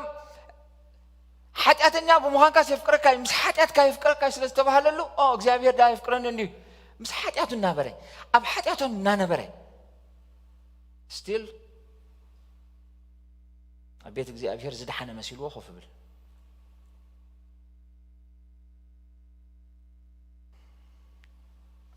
ሐዋርያ ጳውሎስ እንታይ ብለና መስለኩም ኩሉ ግዜ በእምነት እንተዓሊኹም ርእስኹም መርምሩ ሕጂ እዚ ንሰብከሉ ግዜ በጽሒ ከምቲ ጎይታና ኢየሱስ ክርስቶስ ዝበሎ ካብ ላዕሊ እንተዘይተወለድካ ንመንግስቲ ኣምላኽ ክትርያ ኣይትኽእልን ኢኻ ነግረኩም ኣሕዋቴ ካብ ኩሉ ዝኸፍአ ነገር እንታይ እንተራእየልና ዝድሓንካ መሲሉካ ግናኸ ከይድሓንካ ኣብ ቅድሚ ጎይታና ኢየሱስ ክርስቶስ ምስ ተገለጽካስ ኣይፈልጠካን ኢኻ ትበሃል ሰደሎ ሙሉእ ዕድሜኻ ዝድሓንካ መሲሉካ ሙሉእ ዕድሜኻ ጽዒርካ ሙሉእ ዕድሜኻ ናብ ቤት እግዚአብሔር ተመላልስካ ሙሉእ ዕድሜኻ ድማ ስርዓታት ናይ ቤተ ክርስቲያን ፈጺምካ ጎይታ ግን እንታይ ይብለካ ኣይፈልጠካን ካብዚ ዝኸፍእ ነገር ኣሎ ስለዚ ምውላድኩም ምድሓንኩም እንታይ ክትገብሩ ክትክእሉ ለኩም መስለኩም ከተረጋግጹ ክትክእሉ ለኩም ንምድሓነይ ዳግም ልደት ምቕባለይ ኩሉ ግዜ ካሕቶ ዘለኒ ሕቶ እዩ ኣሕዋተይ ካሕቶ ዘለኒ ሕቶ እዩ ሕጂ ክርስትና ተሓዋዊሱ ስለ ዝኾነ እታ መፍለይት ሓቂ ድማ እዚኣ ተወሊድካ ዲኻ ኣይተወለድካ ናይ መወዳእታ ሓሳብ ክበኩም እየ እሞ እቲ ሓጢአተኛ ደኣ ከመይ ኢሉ ኣብ ቅድሚ እግዚኣብሔር ክጸድቕ ዝኽእል ጥቕሲ 23 ኩሎም ሓጢኦም ክብሪ ኣምላኽ ውንሲኢኖም በቲ ብኢየሱስ ክርስቶስ ዝርከብ በጃ ምሕላፍ ብኸምኡ ብጸጋኡ እንታይ ይገብሩ ይጸድቁ በቲ ብክርስቶስ ኢየሱስ ዝርከብ በጃ ምሕላፍ ሪደምሽን በጃ ምሕላፍ ማለት ሲ እንታይ ማለት ይመስለኩም ክርስቶስ ኢየሱስ ንጽድቂ ክሻየጠካ ኣለዎ እንታይ ማለት እዩ ንጽድቂ ክሻየጠካ ብዙሕ ግዜ ዓበይቲ መምህራን ናይ ቴዎሎጂ ዝረበሉ ዘረባ ትምህርቲ እዚ እዩ ዳብል ትራንስፈር እቲ ቀዳማይ ትራንስፈር እቲ ቀዳማይ ምትሕልላፍ እንታይ እንተለና ካባና ናብ ክርስቶስ ኢየሱስ ዝሓለፈ እዩ እቲ ካልኣይ ምትሕልላፍ ከኣኒ ካብ ክርስቶስ ኢየሱስ ናባና ዝሓለፈ እዩ ዘደለኹም ካባና ናብ ክርስቶስ ኢየሱስ ዝሓለፈ እንታይ እዩ ሓጢአተኛታት ስለ ዝኾንና ኩሉ ሓጢአትና ኣብ ክርስቶስ ኢየሱስ ሓሊፉ ማለት እዩ ኣብ ክርስቶስ ኢየሱስ ምስ ተጻዕነ እግዚአብሔር ንክርስቶስ ኢየሱስ ክሪኦ ከሎ ከም ምንታይ ገይሩ ይቆፂርዎ እንተለናስ ከም ሓጢአተኛ ገይሩ ይቆፂርዎ በተን 3 ሰዓት ምድሪ ጸልመተትላ እዋን ጎይታና ኢየሱስ ክርስቶስ ኣብ መስቀል እናሃለዎ ከሎ እግዚአብሔር ንኹሉ ትናህና ሓጢአት ንኹሉ ትናተይ ሓጢአት ደሓን በኣይኩም ስለኩም ንኹሉ ትናተይ ሓጢአት ሕሉፍ ዝገበርኩ ህልዊ ዝገበርኩዎ መጻኢ ዝገብሮ ሁሉ ሓጢአት እሪ ቁጽር ኣቢሉ ኣብ ክርስቶስ ኢየሱስ ታገይርዎ ኣመሓላሊፍዎ ከየጉደለ እዩ እግዚአብሔር ታገይርዎ ኣመሓላሊፍዎ ከየጉደለ እግዚአብሔር ካብ ጽድቁ ክጎድለኒ ስለ ዘይደለየ ማለት እዩ ምሳሌ ኣለኹም ታብንተ ዝስቀል ዘበለ ርጉም እዩ እሞ ክርስቶስ መርገም ኮይኑ ንሕና ጽድቂ ኣምላኽ ምንቲ ክንረክብ ሲ ነቲ ሓጢአት ዘይፈለጥ ኣብ ክናና እንታይ ሓጢአት ገበሮ ስለዚ ተቀዳማይ ምትሕልላፍ እዚ እግዚአብሔር ንናህና ሓጢአትን መርገም ማለት እንታይ ማለት ናይ እግዚአብሔር ቁጣ ትፈልጡ ዲኹም እግዚአብሔር ቶም ሓሙሽተ ዓይነታት ቁጣ ርኢና ምሻለና ሓቂ እቲ መበል ሻድሻይን ዝኽፍእን ሓጥ እዚ ቁጣ ዝተገልጸ ኣበይ እንተራእየና ኣብ መስቀል ኣብ ወዲ ኢየሱስ ክርስቶስ እዩ ኣብቲ ንጹህ ሓጢአት ዘይፈለጥ ግናኸ ምእንቲ ካልኦት ሓጢአተኛ ኮይኑ ዝተቆጽረ ሕሰብዎ ኢኹም ሓንቲ ሓጢአት ጌርካ እንታይ ክሲ ይስማዓካ ጎይታና ኢየሱስ ክርስቶስ ከዓ ንኹሉ ሓጢአት ኣብዘን 3 ሰዓት እንታይ ገይሩ መስለኩም ጽይርዎ ንኹሉ ክሱ ድማ ካብቲ ብስጋ ዝረኸቦ መቕጻዕቲ እቲ ብሓጢአትና ምኽንያት ዝረኸቦ መቕጻዕቲ ይኸብድ እግዚአብሔር ድማ ገጹ ኸው ኢሉ እንታይ ኢልዎ ኤሎሄ ለማ ሰበቕታኒ ኣምላኸይ ንምንታይ ሓደግካኒ كلنا እግዚአብሔር ቁጣዓትና ባይ ኮርድ ዘሎ ቁጣዓና እግዚአብሔር ኣብ ክርስቶስ ኢየሱስ ወሪዱ ጎይታና ኢየሱስ ድማ እንታይ ኢሉ ተፈጸመ ምስ በለስ ነፍሱ ወጸት ሞ እንታይ ኮነ ይብለና ሞተ right there you እግዚአብሔር ሽዑ ንዓይን ንዓኻትኩምን ጽድቂ ኣውጅልና እግዚአብሔር ይባረኽ አሜን ሽዑ አቡ እግዚአብሔር ይመስገን ተፈጸመ ምስ በለ ዝጎደለ ዘልቦ ኩሉ ተኸፊሉዩ ምስተባህለ እግዚአብሔር ይመስገን ንዓይን ንዓኻትኩምን ድማ ሃሌሉያ ጽድቂ ኣውጅልና አሜን حرنت أوجلنا እግዚአብሔር ይመስገን ካብቲ ተኣሲርናዮ ዝነበርና ናይ ኃጢአት ማእሰርቲ ኣውጪው ንስኻ ድሕሪ ደጊም ዕዳ ዘይብልካ ናጻ ኢኻ ይሉ እግዚአብሔር ይመስገን አሜን ደታ ናይ ኃጢአት ዕዳ ትዝኸፍእ ዕዳ ናይ ኃጢአት መቕጻዕቲ ትዝኸፍእ መቕጻዕቲ ሕጂ ግና እግዚአብሔር ይመስገን ክርስቶስ ኢየሱስ ስለ ዝተቐጽዐ ንሕና ንቁጽዕ መቕጻዕቲ የለን አሜን ዳ ኣነ በክርስቶስ ኢየሱስ ዝኣመንኩ ስለ ዝኾንኩስ ክበሉ مرقم زبله عباي أي سرحني آمين ده كريستوس يسوع نقول له مرقم أنت هاي قبره كي يترفع እግዚአብሔር ይመስገን آمين ده كم يجريو እግዚአብሔር ይመስገን نتحت الناس صدقي خمس رخبة زعقبون ترى الناس እግዚአብሔር ይባረክ ንሱ نحن وسيدنا نحن أنا توسيدنا آمين ده أبر ده يقولوا ناتو صدقي قولوا زي يقولوا ناتو صدقي እግዚአብሔር ይባረክ ናቱ ምስ ወሰድና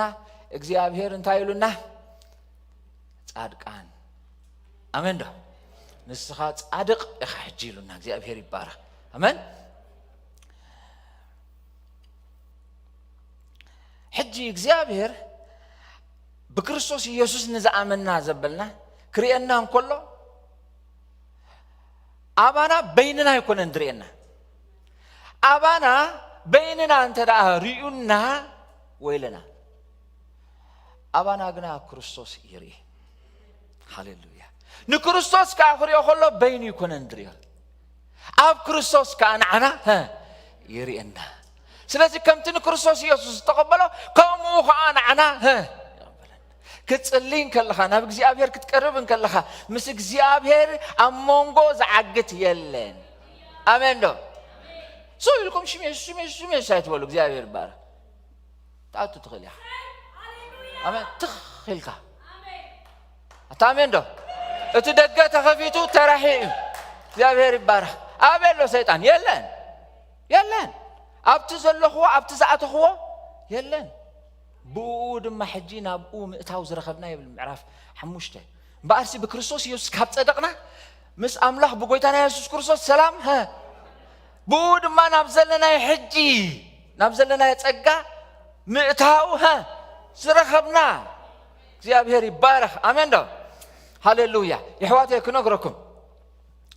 ካብ ናይ ስምዒትኩም ኩነኔ ሓራዝ ገብረኩም ትምህርቲ እዚ ኃጢአተኛታት ክነስኹም እግዚአብሔር ጽድቂ ካብ ኣወጀልኩም ናይ መን ጽድቂ ናይ ክርስቶስ ኢየሱስ ጽድቂ ካብ ኣወጀልኩም ጎደለ ዘይብሉ አበር ዘይብሉ ጽድቂ ካብ ኣወጀልኩም እግዚአብሔር ይመስገን ብትብዓቲኩም ናብ እግዚአብሔር ክትቀርቡ ዝግባኩም አሜን ዶ ወላውን ኃጢአት እንተገበርኩም ናብ እግዚአብሔር ዳጉየዩ እምበር ካብ እግዚአብሔር ኣይትጉየዩ ምክንያቱ ከዕቁበኩምን ክመልሰኩምን ዝኽእል እግዚአብሔር ጥራሕ ምሳይደለኹም እቲ ኻልኣይ ከመይ ኢሉ እቲ ኃጢአተኛ ዓጊቡ ከመይ ኢሉ ከእግዚአብሔር ዓጊቡ ከመይ ኢሉ ከእግዚአብሔር ዓጊቡ እግዚአብሔር እቲ ጻድቕ እግዚአብሔር እቲ ፍትሓዊ ኣምላኽ እግዚአብሔር እቲ ቅዱስ ኃጢአት እናርአየ ኣብ ህይወትካ ከመይ ኢሉ እግዚአብሔር ዓጊቡ ቃል እግዚአብሔር እንታይ ይብለና نو خانة قدم بتعجز أملاخ تجبر حتى حلف سلز حرقه بتعجز أملاخ تجبر حتى كلنا نقول سي أملاخ عجوز سلز خناس نتيق المحجز تجبر حتى بمولوش هلالي لو ما لا تكون أنت دا تتأميمو مخنياتو حدا خمتسي أم مسكال أبكن دخلو زموت ناي كله حتى الدماء يحواتي نحنا أبز زمن زنزلنا طرح وي أبت زمن قويتنا يسوع كريستوس نزنبرو طرح يكونن حتىاتهم تسكيمو أتوم أبولي كدان زنبرو كلهم بمؤمن زتصدقوا دما ناتهم حتىات كي ترفيو ተሰኪሙ ጎይታና ኢየሱስ ክርስቶስ ስለዚ ናይቶም ዝድሕኑ ሁሉም ሰባት ኃጢአት ኣብ ጎይታና ኢየሱስ ክርስቶስ ታገይሩ ወዲቁ ሕጂ እግዚአብሔር ክሳዕ ጎይታና ኢየሱስ ክርስቶስ ዝመጽእ እሞ ንኹሉ ኃጢአትና ድማ ክሳዕ ዝስከም ነቲ ዝግበር ዝነበር ኃጢአት ኩሉ እንታይ ኢልዎ ተዓጊስዎ ኣብ መወዳእታ ኣብ መስቀል ግና እቲ ርሱን ቁጣዓኡ ኣብ ክርስቶስ ኢየሱስ ታገይሩ ገሊጹ ኣብ ወዱ ኢየሱስ ክርስቶስ ገሊጹ ናይ መወዳእታ ሓሳበይ እዚኣ እግዚአብሔር እቲ ቅዱስ ከመይ ኢሉ ዓጊቡ ብደሙ መተዓረቂ ንወዱ ኢየሱስ ክርስቶስ ኣብ መስቀል ዝቆተሎ መን እዩ እንተራእልና ሰብ ኣይኮነን ቀቲልዎ ንወዱ ኢየሱስ ክርስቶስ ኣብ መስቀል ዝቆተሎ መን እዩ እንተራእልና ባዕሉ ኣምላኽ እዩ ንመን ንወዱ ንኣብርሃም ነቲ ሓደ ተፍቅሮ ወድኻ እንታይ ግበረሉ ኢልዎ እዚ እኮ ምሳሌያዊ ስእሊ እዩ እግዚአብሔር ካብ ባዕሉ ካብ እግዚአብሔር ከድሕነና ባዕሉ እግዚአብሔር ሰብ ኮይኑ መጺ ሳይደለኹም እግዚአብሔር ከድሕነና ደልዩ ካበይ ካብ ትቁጥዑኡ ከድሕነና ባዕሉ ከዓ ሰብ ኮይኑ መጺ ስለዚ ምድሓን ካብ ኣምላኽ ብኣምላኽ ንኣምላኽ ኣሜን ዳ ክንጽልይ ናብ ዘለና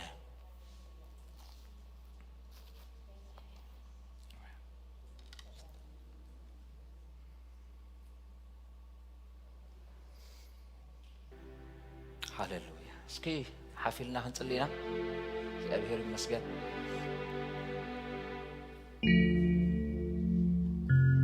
አሜን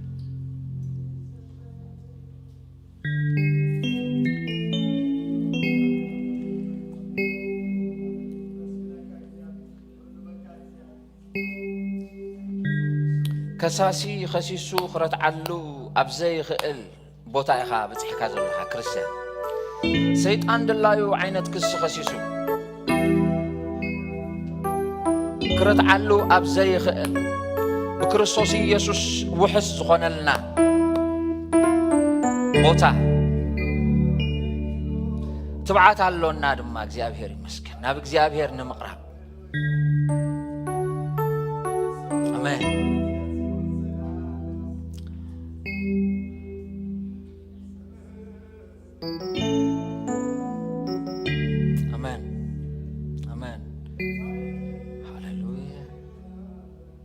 ሃሌሉያ እስኪ ጸልዩ እግዚአብሔር ይመስገን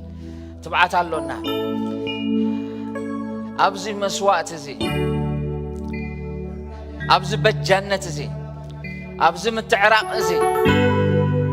ኩሉ ዓይነት መንፈሳዊ በረኸት ኣሎና ሃሌሉያ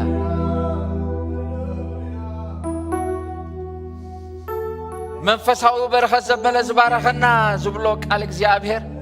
بدم يسوع كريستوس زتعدقلنا يا آمين بدم يسوع كريستوس نتصدقنا بدم يسوع كريستوس نحدقات حدقات بدم يسوع كريستوس نولدنتنا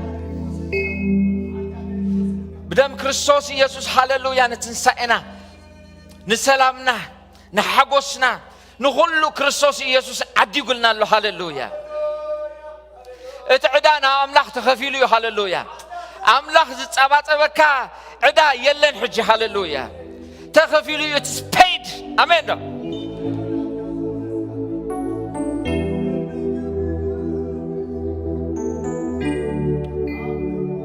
أبزع عينة مسواتي نايك زيابير فوسي يقلتي even أب سجانا فوسي يقلتي أمين بقوس له يخوم من تايز قبركم يبلنا زحاويهم يبلنا እግዚአብሔር ይመስገን ሃሌሉያ እዚ መስዋዕት ዝናርአኻ ክርስቶስ ኢየሱስ ኣብ መስቀል ኣብ ክንደኻ ክስቀ ኸሎ እናርአኻ ሎሚ ክንጽልይና እግዚአብሔር ይመስገን ካብ ሕማምካ ድማ ክትሓውየኻ ሃሌሉያ ምጥዓይን ስጋኻ ክመጽእ ይኽእል እዩ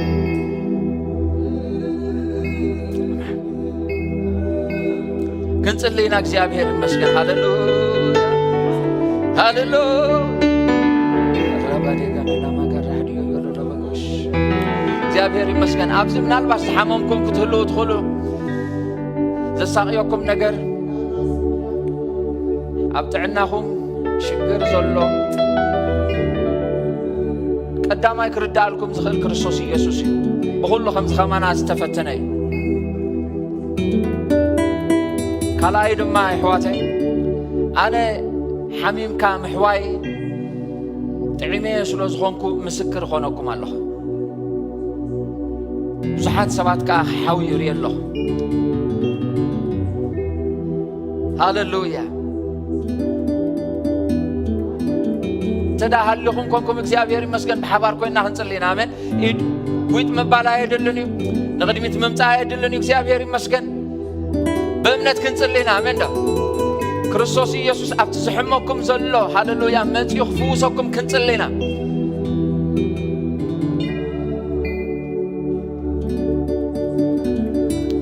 አቦ ኩሉ በረኸትና ካብ መስቀል ወድኻ ኢየሱስ ክርስቶስ እዩ ዝፍልፍል ንኹሉ ድማ በቲ ንዓኻ ዘዕገበ ናይ ወድኻ ኢየሱስ ክርስቶስ በጃ ምሕላፍ ተዓዲጉልና ኣሎ አቦ በሰዓት እዚ ጽልይ ኣለኹ ስለ ኣሕዋተይ ሽም ኢየሱስ ክርስቶስ ናዝሬታዊ ንኹነታቶም ኢድካ ክትሓልፎ ንቃንዞም ኢድካ ክትሓልፎ ንሕማሞም ኢድካ ክትሓልፎ ንጎደሎም ኢድካ ክትሓልፎ በዛ እዋን እዚኣ ስምቲ ቅዱስ ወድኻ ኢየሱስ ንጽዋዕ ኣለና ከምቲ ንክርስቶስ ኢየሱስ ክሰምዖ ዝፈተኻ ከምኡ ክሰምዓና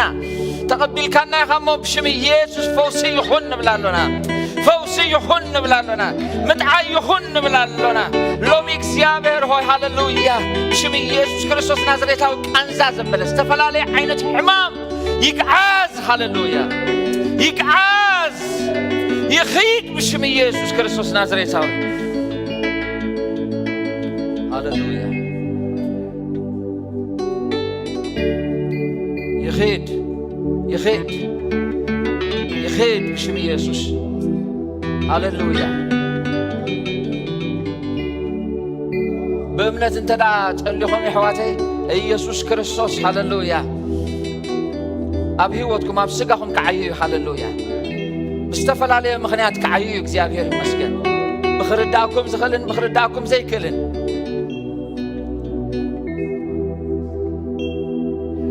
ናይ መንፈስ ቅዱስ ህልውና ብምስ ተሰሚዕኩም ክትፍወሱ ትኽእሉ ኢኹም ከይተሰማዕኩም ድማ ሕማምኩም ግዕዙ ክትረኽቦ ትኽእሉ ኢኹም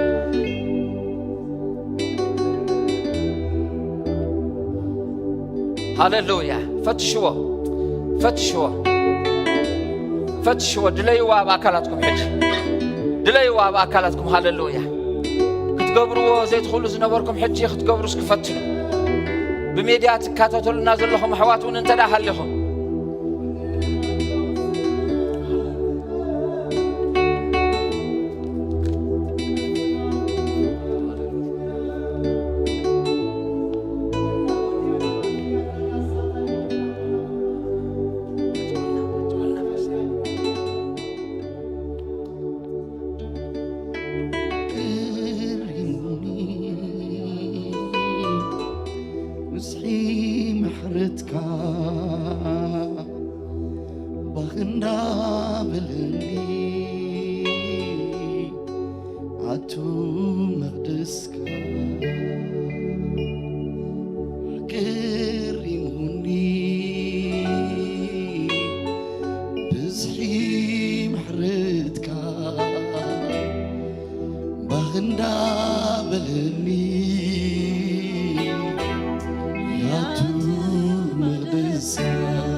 ጎይታይ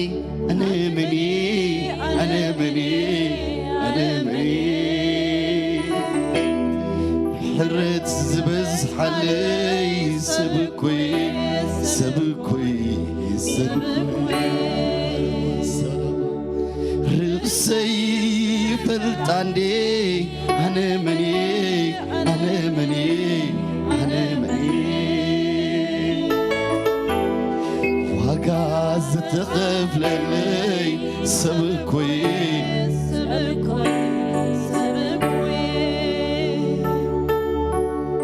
ኣነ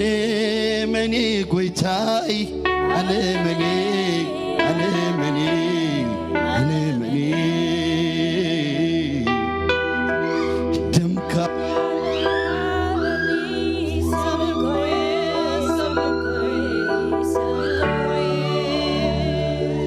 ርእሰይ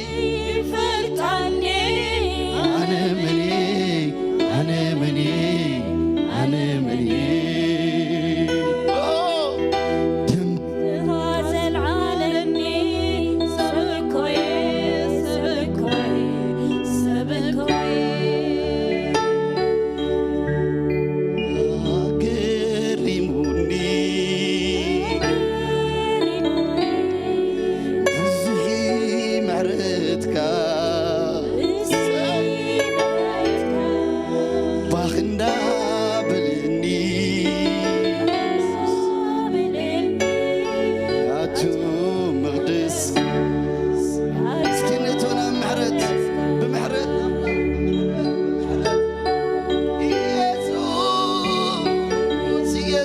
ኢየሱስ ኢየሱስ ሮባያና ማግራባዳና ማጋሳ ካብ ቁጣ ዘምለጠመኒው ብደምና ኢየሱስ ክርስቶስ ዘምለጠመኒው ምሕረት ዝተገብረሉ መኒው ኣነ መኒ ጎይታይ ኣነ መኒ ኣነ መኒ ምሕረት ዝተገብረሉ ሰብኮይ እስኪ ዘርግሕዎ ዳውኩም ርእሰይ ፈልጣየ ኣነ መኒ ኣነ መኒ ኣነ መኒ ሱስ ደምካ ዝፈሰሰለይ ሰብኮይ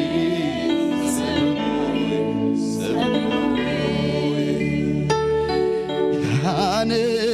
መኒ ጎይታይ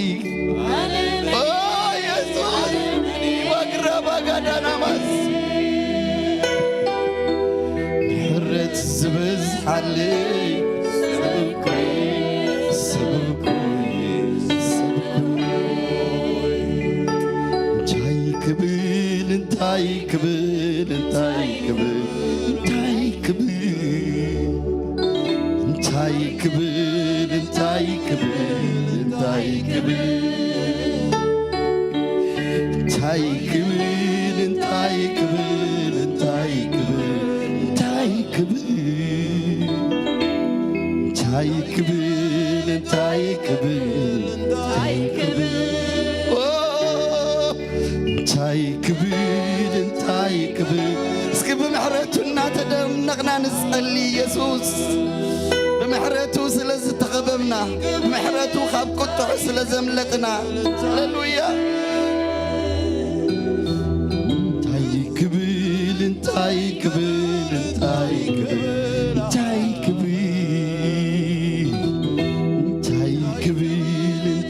ክብል እንታይ ክብል ሃገሪሙኒ ምሕረት ኣምላኽ ብዙሕ ምሕረትካ ባህንዳ በለኒ ያቱ መቅደስካ ትገሪምንዴ ብዙሕ ምሕረትካ ፍስክሱስ ባህንዳ በለኒ ያቱ መቅደስ እስኪ ኣድንቑ أدنقو سأك أملاخ ندنك محرت أملاخ ندنك لوهات أملاخ ندنك فقر أملاخ ندنك بزي بقو أبي محلنا حواتي بركز منينا نحنا بكريستوس يسوس حدش فترة كنكون محرت زرخبنا حواتي مني أني لكم اسكحسب مني أني لك اسكحسب كابي أوتيكي كابي أوتيني محرت أملاخ ندنك እግዚአብሔር ስሙ ይባረክ መንፈስ ቅዱስ ስምካ ይባረክ ሃሌሉያ ዘላለማዊን ጻድቅን ዝኾንካ እግዚአብሔር ሎሚ በመሕረትካ ስለዝበጽሕካልና በመሕረትካ ስለዝተዛረብካና በመሕረትካ ስለዝለወጥካና ካብ ቁጣዕ ስለዘምለጥና ጎይታ ስምካ ይባረክ አምላኬ ክብርን ሽምካ ንህባሎና መሕረትካ እዚዩ ስለዝበጽሐልና ጎይታ ተመስገን እግዚአብሔር ይመስገን حواتي محرت أملاخ حجون تزرقي حلو إيد እግዚአብሔር أملاخ ملو معلت تزرقي حلو بالله نمن نعيك كقبابل نعيك قبابل نعخ قبابل سلازي من على باتلومي ندحري تريفكم دلهم كبيت أملاخ زطفاكم هيوتكم أب زيت دليو أب زيت فقدوا دعاتهم سبات لوم أنت እግዚአብሔር زعدل زهيبكم الله لومون محرت أملاخ أي تودئن لومون محرت أملاخ أي تودئن ጭራሽ ዘይጠፋና ጸጋ እግዚአብሔር ይዝብል ቃል አምላክ ስለዚህ ምናልባት መጀመሪያ ጊዜ ዝመጻኹም ሰባት አለኹም ንዓኻትኩም ዝዕድል ዝግንበኩም ስለዚህ ንጎይታ ክቅበል ደልየ ህይወተይ በቃ ናብቲ ትኽክለኛ መስመር ከኣቱ ይደልየ እቲ ዝሓለፍኮ ይኣኽለኒ ሕጅስ ኢደይ ንጎይታ ኸልዕለ ምስኡ ከዓ ክሰማማዕ ዝብል ሰብ ተሃልዩ ንዕኡ ክንጽልየሉ እግዚአብሔር ይመስገን ምሕረት ኣምላኽ ሕጅውን የድሕን እዩ ምሕረት ኣምላኽ ሕጅውን يوصي كابت أتيخيو زلخ نجار زوص كابت أتيخي زلخ نجار زوص محرت أملاخيو محرت أملاخ أيتودن سلازي حواتي محرتو أبتصبح حدش God is a God of second chance ህይወት ከቀይሮች ሰከንድ ቻንስ ይበቅ ናብራኻ ቀይሮ ሰከንድ ቻንስ ይበቅ ስለዚህ ምናልባት በኢንተርኔት ተከታተሉና ደለኹ በዚህ በዙም ይሆን በፌስቡክ በዩቲዩብ ኮሙን አብዝ ማከልና ዘለኹም እዛ ጸሎት ዚያኽን ጸልያ እግዚአብሔር ይመስገን መጀመሪያ ጊዜ መጽ ህይወተይ ድማ በትክክል መስመር አይነበረን ሕጅግን በዝቃል ዝተረትዐ ህይወተይ ካን ጎይታ ከብደልየ በቃ حدش ህይወት ካብ ሕጅ ክጅምር ደልየ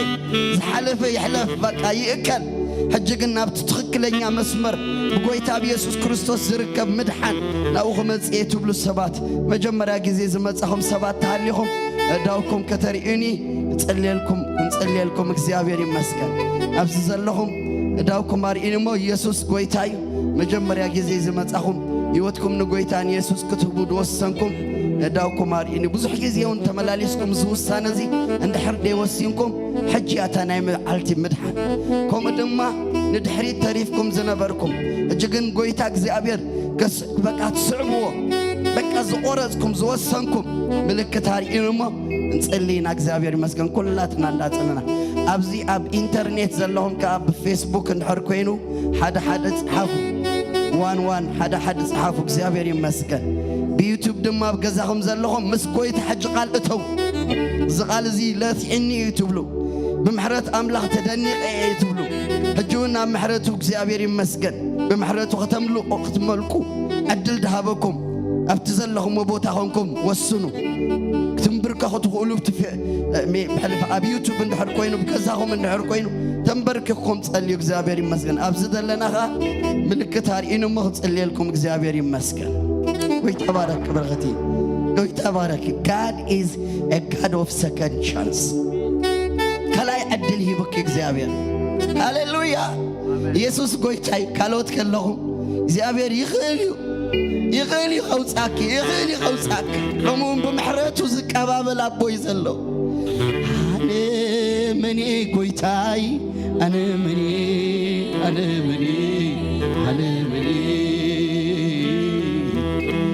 حرت زبز حلي سبوي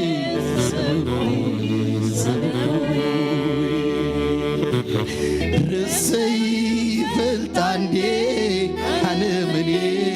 አለምኔ አለምኔ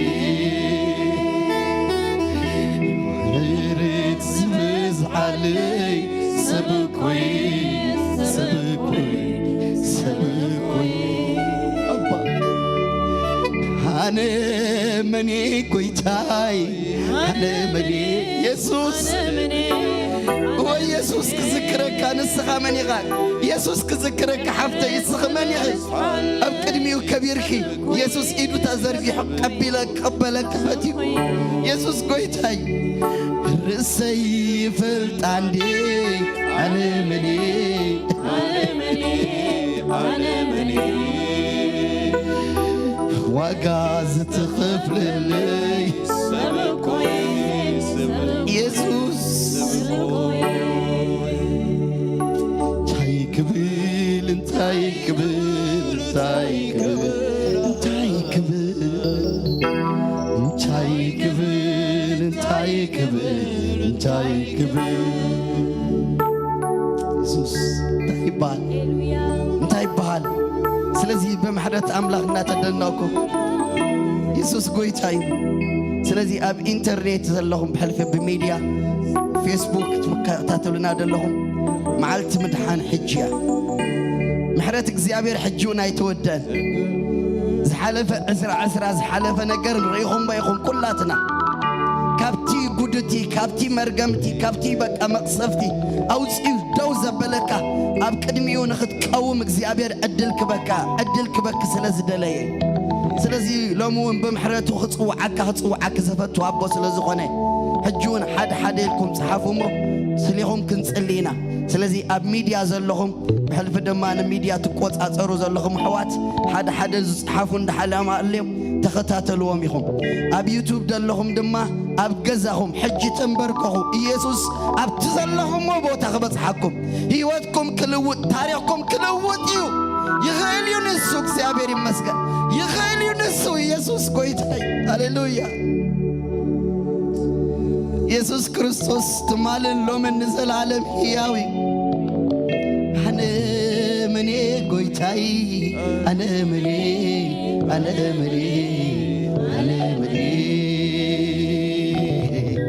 ምሕረት ዝብዝ ዓለይ ሰብኮይ ሰብኮይ ሰብኮይ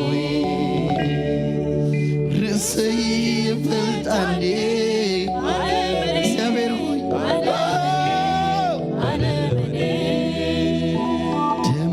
زفسسلي سبكوي سبكوي سبكوي هاجري موني نحزي مرتكا اتو باندا بلني يا تو مقدسكا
أببيتكم زلهم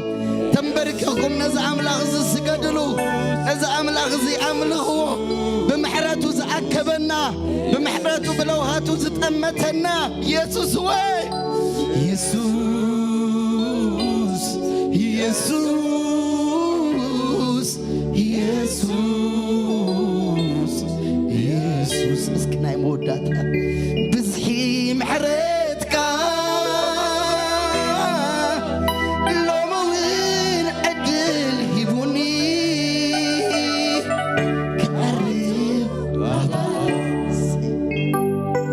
بزحي محرتك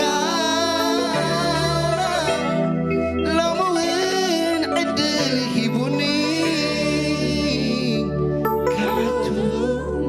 سيتمسك اسكن محرت أملاح أدنقو نمحرت أملاح اسكن بقلل تابط أقعيت سلا تزرق حلنا سلا تزرق حلنا تزرق حلنا تزرق حلنا زنق منقستو زرق حلكي بمحرتو اكبك كفتي بمحرتو أبابلك كفتي سلازي نتوم حدشتي كتسلي لكم وفتو እግዚአብሔር ይመስገን ስለዚህ አብትዘለሁሞ እዚ ጸሎት እዚ እግዚአብሔር ይመስገን እግዚአብሔር ይመስገን ስለዚህ አብ ዩቲዩብ አብ ፌስቡክ አብ ዙም ዘለኹም በእምነት ሕጅ ጸልዩ እግዚአብሔር ይመስገን ወላውን ምናልባት ዝድሓንኩም እንድሕርቆንኩም እዚ ዝተገለጸ ምድሓን አምላኽ ንቤትካ ንዘርእኻ ንቤተሰብካ ሕጅ ጸልየሎም እግዚአብሔር ይመስገን ምድሓን ክኸውን እግዚአብሔር ይመስገን ጥፍቃት ክኽልከል ጸልዩ ክፉ ነገር ኣብ ቤትኩም ኣብ ዘርእኹም ኣብ ቤትኩም ኣብ ቤተሰብኩም ከይሰርሕ እመን እሞ ንስኻን ቤትካን ክትድሕን ኢኻ ጽሑፍ እዩ እዚ ፓኬጅ ዝሎ እግዚአብሔር ይመስገን ኣነ ድሒነ እንዲ እኹል እየ ስለዚ ኣይትበሉ ግድብልኩምን ኣሕዋትኩም ጸሊሎም ንሓትክን ጸልያሎም እግዚአብሔር ከኣ ድንቅ ነገር ክገብር ከሎ ክንርኢና ስለዚ እቶም ሓደ ድጽሓፍኩም ጎይታ ክትቀበሉ ዝፈቐደኹም ንስኻትኩም ክጸልየልኩም እደልየ በረኽቲ ሓፍተይ ሰለስተ ስቴፕ እስኪ ምጺ ሰለስተ ስቴፕ ብራዋ እግዚአብሔር ይባረክ ክብሪን አምላኽ ይኹን እስኪ ንጸልየላ እግዚአብሔር ይመስገን እዚ ጸሎት እዚ ኸኣ ክጽልይ ብምሕረት አምላኽ ክሓተኪ ሰምዐነለኹ ምሽ እግዚአብሔር አምላኸይ እስክበልዮ ኣመስግነካ ኣለኹ ኩላትኩም ኣብ ዩቲዩብ ደለኹም ኣብ ፌስቡክ ደለኹም ኣብ ዙም እውን ደለኹም ጎይታ ተቕበሉ ዘለኹም ሕጂ ኣብ ቅድሚኡ መንፈስኩም ክትእ ኣቢልኩም ልብኹም ስብር ኣቢልኩም ርእስኹም ኣድንን ኣቢልኩም ዓይንኹም ዕምት ኣቢልኩም ኣእዳውኩም ዝርግሕ ኣቢልኩም እግዚአብሔር አምላኸይ እስክበልዎ ኣመስግነካ ኣለኹ በዛ መዓልቲ እዚኣ ምሕረትካ ስለ ዝኣወጅካለይ ካብ ቁጥዓ ክመሉቕ ስለቲ ብክርስቶስ ዝተኸፈለለይ ዋጋ أمسكنك الله እግዚአብሔር አምላኸይ ሕጅውን በመፍላጥ ይኹን በዘይ መፍላጥ ዝበደልክዎ በደልን ኃጢአትን ይቅረበለለይ በደምካ حسبني ጎይታ ኢየሱስ ምንት ኃጢአተይ ከም ዝሞትካ ምንት ጽድቀይ كم زتسعكا بلبي أمينة بأفي إيسوس كريستوس نهيوتي كويتايو أملاخيو إلى اقبلك له عالم أينات كني سيطان أينات كاني حدات أينات كاني أنا بفقادي أنا بفقادي أنا بفوتتي ناتكا خويني أنا بفقادي كسعبك وسيني آمين جابري مسكن وسينكي حجكن صوري تقنطيتو نخبري أملاخ تلويتو يسوس صورك قنطيتو صوركم كقنطيتو سلازس كنصلي لهم منا نخلاتهم ابزون نزل حفتي كوم دم كل بوتا زلهم بامنت كنصلي لكم منا زرق هي اداوكي እግዚአብሔር አምላኽ ብጸጉ ሕጂ ኸረኽበኪ ብረ ሰላም ክመልሰልኪ ናብ ቤትኪ ናይ ኪሳራ ዘመን ከብቅ ናይ ጣዕሳ ዘመን ከብቅ ብጣዕሚ ስብራት የድርኢ ያደለኹ ኣብ ህይወቲ ሎሚ ግን ካብ ስብራት ከውፃእ ይብለኒ ኣሎ ካብ ሞግዳእቲ ከውፃእ ይብለኒ ናይ ህይወት ኪሳራ ርኢ ኣለኹ ዋይ ኣነ ዘብል ዘብል ሎሚ ግን እግዚአብሔር ንብዓት ክደርዝ ጠሚተክ የብለክ ኣሎ ታሪኽ ክቕይሮ የብለክ ኣሎ እግዚአብሔር ታሪኽ ክቕይሮ እግዚአብሔር ህይወት ክቕይሮ እግዚአብሔር ሰብ የብለይን ኢላ ክሳዕ ትስበር ልባ ብዙሕ ነገር ሞግዳእት በዚሕዋ ብርኢ ኣለኹ እግዚአብሔር ግን ሞግዳእትኺ ንስሓቅ ክልውጦ እዩ ንብዓትኪ ናብ ሓጎስ ክቕይሮ እዩ ዋው እዚ መዝሙር እዚ ኣብዚ ተዘመርኩ እንታይ ክብል እዛ ሰብ እዚኣ ጥምት መሰበልኩ ኣብ መዝሙር መፅለይ እንታይ ክብል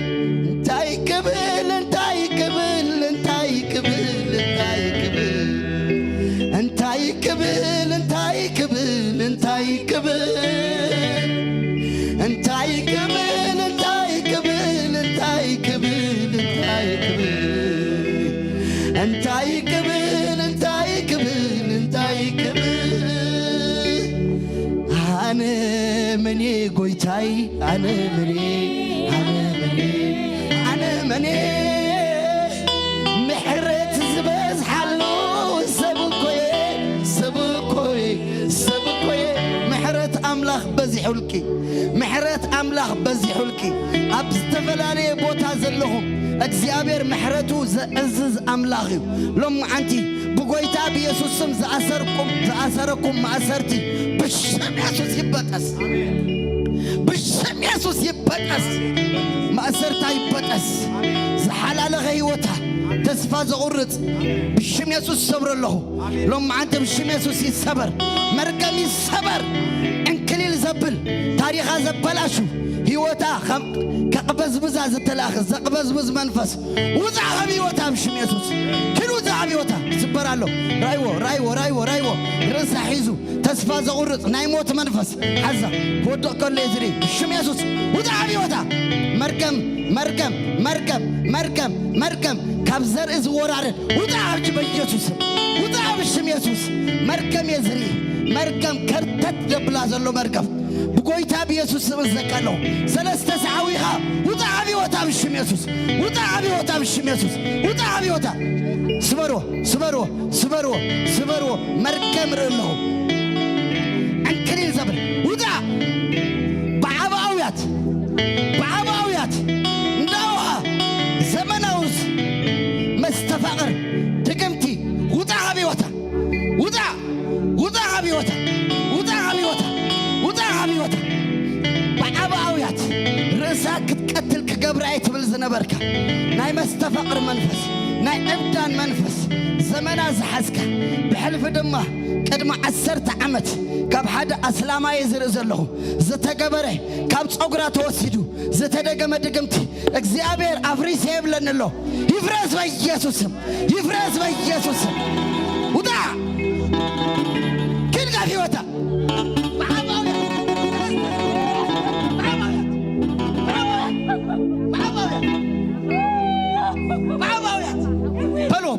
بلو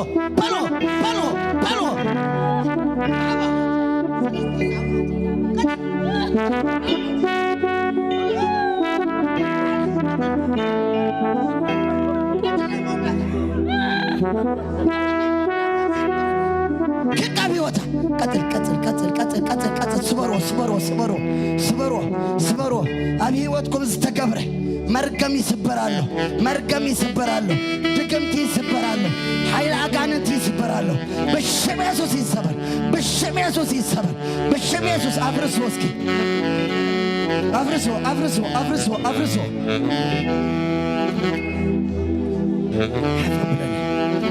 حفظ بلاني بشم يسوس الزكالو هيوتا هو اللي فنو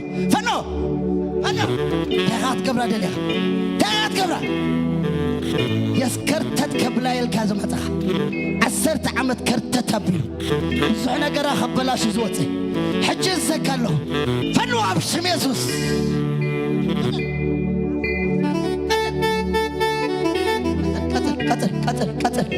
قتل بعباويات እንዳው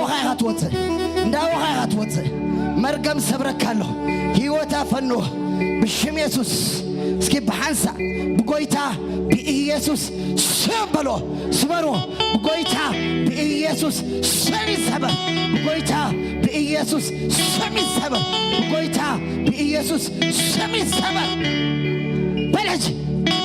بعباويات ثلاثة ساوي خوتا ودا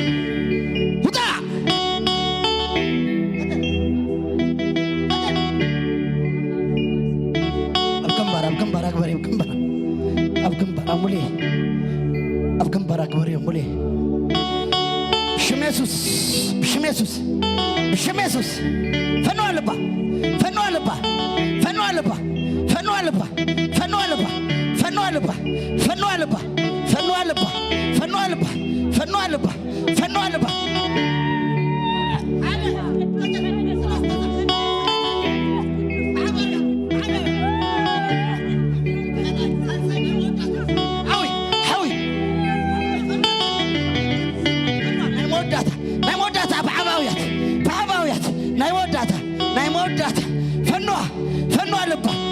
ألبا ناي موداتا وصالو رايو وصالو تمنيري ليت نامطز سنبدا زبهرة بتمن زقلت سبات زواغو ودا عجب يسوس ودا بشم يسوس ناي موداتا أباويا تويها ودا بل بيسوس ودا فنو ألبا ناي موداتا بأباويا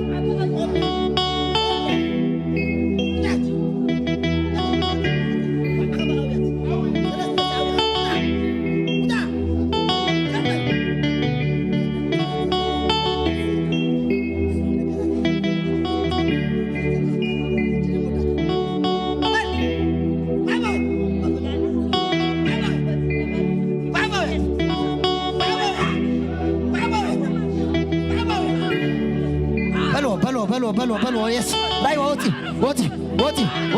كبدا وصالو كبدا يزنفع كبدا هم تنس تزغب እንዳረገዘች ሰው የሚያደርግ ለማዓት يس ናይሞዳታ هوي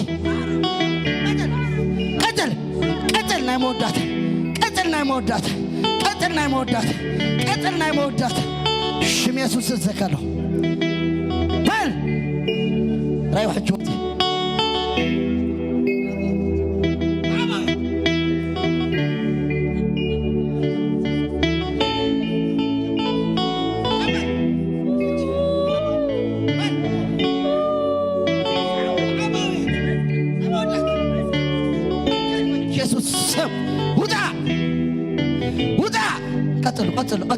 قتل إنيت قتل زرق حواداكو ناي موداتا قويتا يبارك قتل حتى هداكم زرقو ناي موداتا بقويتا بإيسوس مرقم يسبر اسكبال عويلكم مرقم يسبر بلو أبا بيتو زلو مرقم يسبر أب هيوت بزحات زلو مرقم يسبر أولود زقبر مرقم يسبر أبنا براز تقبر مرقم يسبر أسكين يسوس خبرابو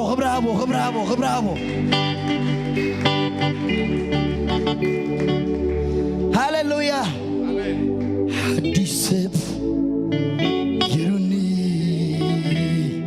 يسوس تاريخ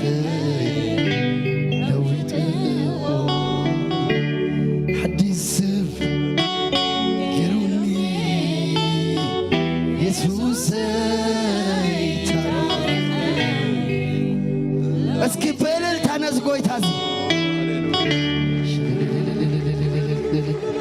ابزلهم كوف بلو እግዚአብሔር ይባረኩም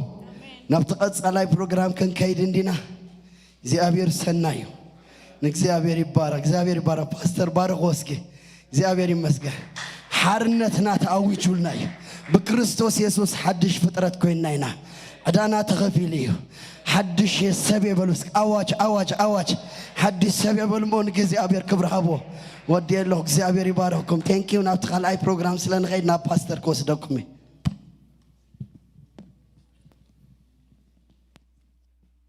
እግዚአብሔር ዝተመስገነ ይሁን እስኪ ደጊምና በጭብጨባ በእልልታ ነዝጎይታ ዝንባረኮ እግዚአብሔር አምላክ ዝተባረከ ይሁን ኢየሱስ ክርስቶስ ጎይታ እዩ ዚያ ፕሮግራም አብዚያ ክንወዲና እግዚአብሔር ይመስገን በተሐደ ንአምላክ ነመስግኖ ማለት ትፈልጡ ዲኹም በዚህ ጊዜ እዚ ሕጂ አብ ካናዳ ኮ አብ አልበርታ ጥራዩ ከምዚ ጌርና ክንእከብ ድኻልና አይ ዊሽ ከም ተቀደም ቀጥልና እንተ ነኸይድ ሰኻትኩም ቀዳማይ ሰርቪስ ተኻፊልኩም ሲ ንገዛኹም ተኸዱ ደይኮነስ አብዚያ አኸለኹም ካላይ ሰርቪስ እንተ ተቆጽሉ ነገር ግን ታ ነገር ትግድበና ስለዝኾነት እግዚአብሔር አምላክ ዝተመስገነ ይሁን በዚህ ዝተገብረልናን ዝኾነናኑን ክብረን አምላክና ይሁን ካብ ዘለኹም ወስኪ ሓንሳ ብድድ ብሉሞ ብጌርና መስጊና ስለንወጽ እግዚአብሔር ይባረክ ይዳውኩም ዘርጎሞ ሐጻር አመስጊና ክንወደ ጎይታ ነመስግነካሎና ክብር ሁሉ በስም ኢየሱስ ክርስቶስ ናአኻ ይሁን ስለዚህ መጸና ቃል ተመስገን ስለዘፍሰስካዮ መንፈስካን ጸጋኻን ክብር ንህበካሎና ጎይታ ናብ ቤትካ ስለዚህ መጸት እግዚአብሔር አቦ ሐፍትና ስለዛ ነፍስ እዚ አድማ ነመስግነካሎና ብዙሃትን እግዚአብሔር አቦ አብ ፌስቡክ አብ ዩቲዩብ አብ ዙም እግዚአብሔር አቦ ናባኻ እግዚአብሔር አቦ መምጻ እግዚአብሔር አቦ ህብረት ምሳኻ እግዚአብሔር አቦ በኢየሱስ ክርስቶስ ስም በዛ ምሸት እዚያ ስለዚህ ጀመሩ ነመስግነካሎና ክብር ሁሉ በጎይታ በክርስቶስ ኢየሱስ ስም ናአኻ ይሁን መንፈስ እግዚአብሔር ጸጋ እግዚአብሔር ሰላም እግዚአብሔር ምስ ነፍስ ወከፍኩም ይሁን ጎይታ ኢየሱስ ይባረኩም በሰላም ኪዱ ተባረኩ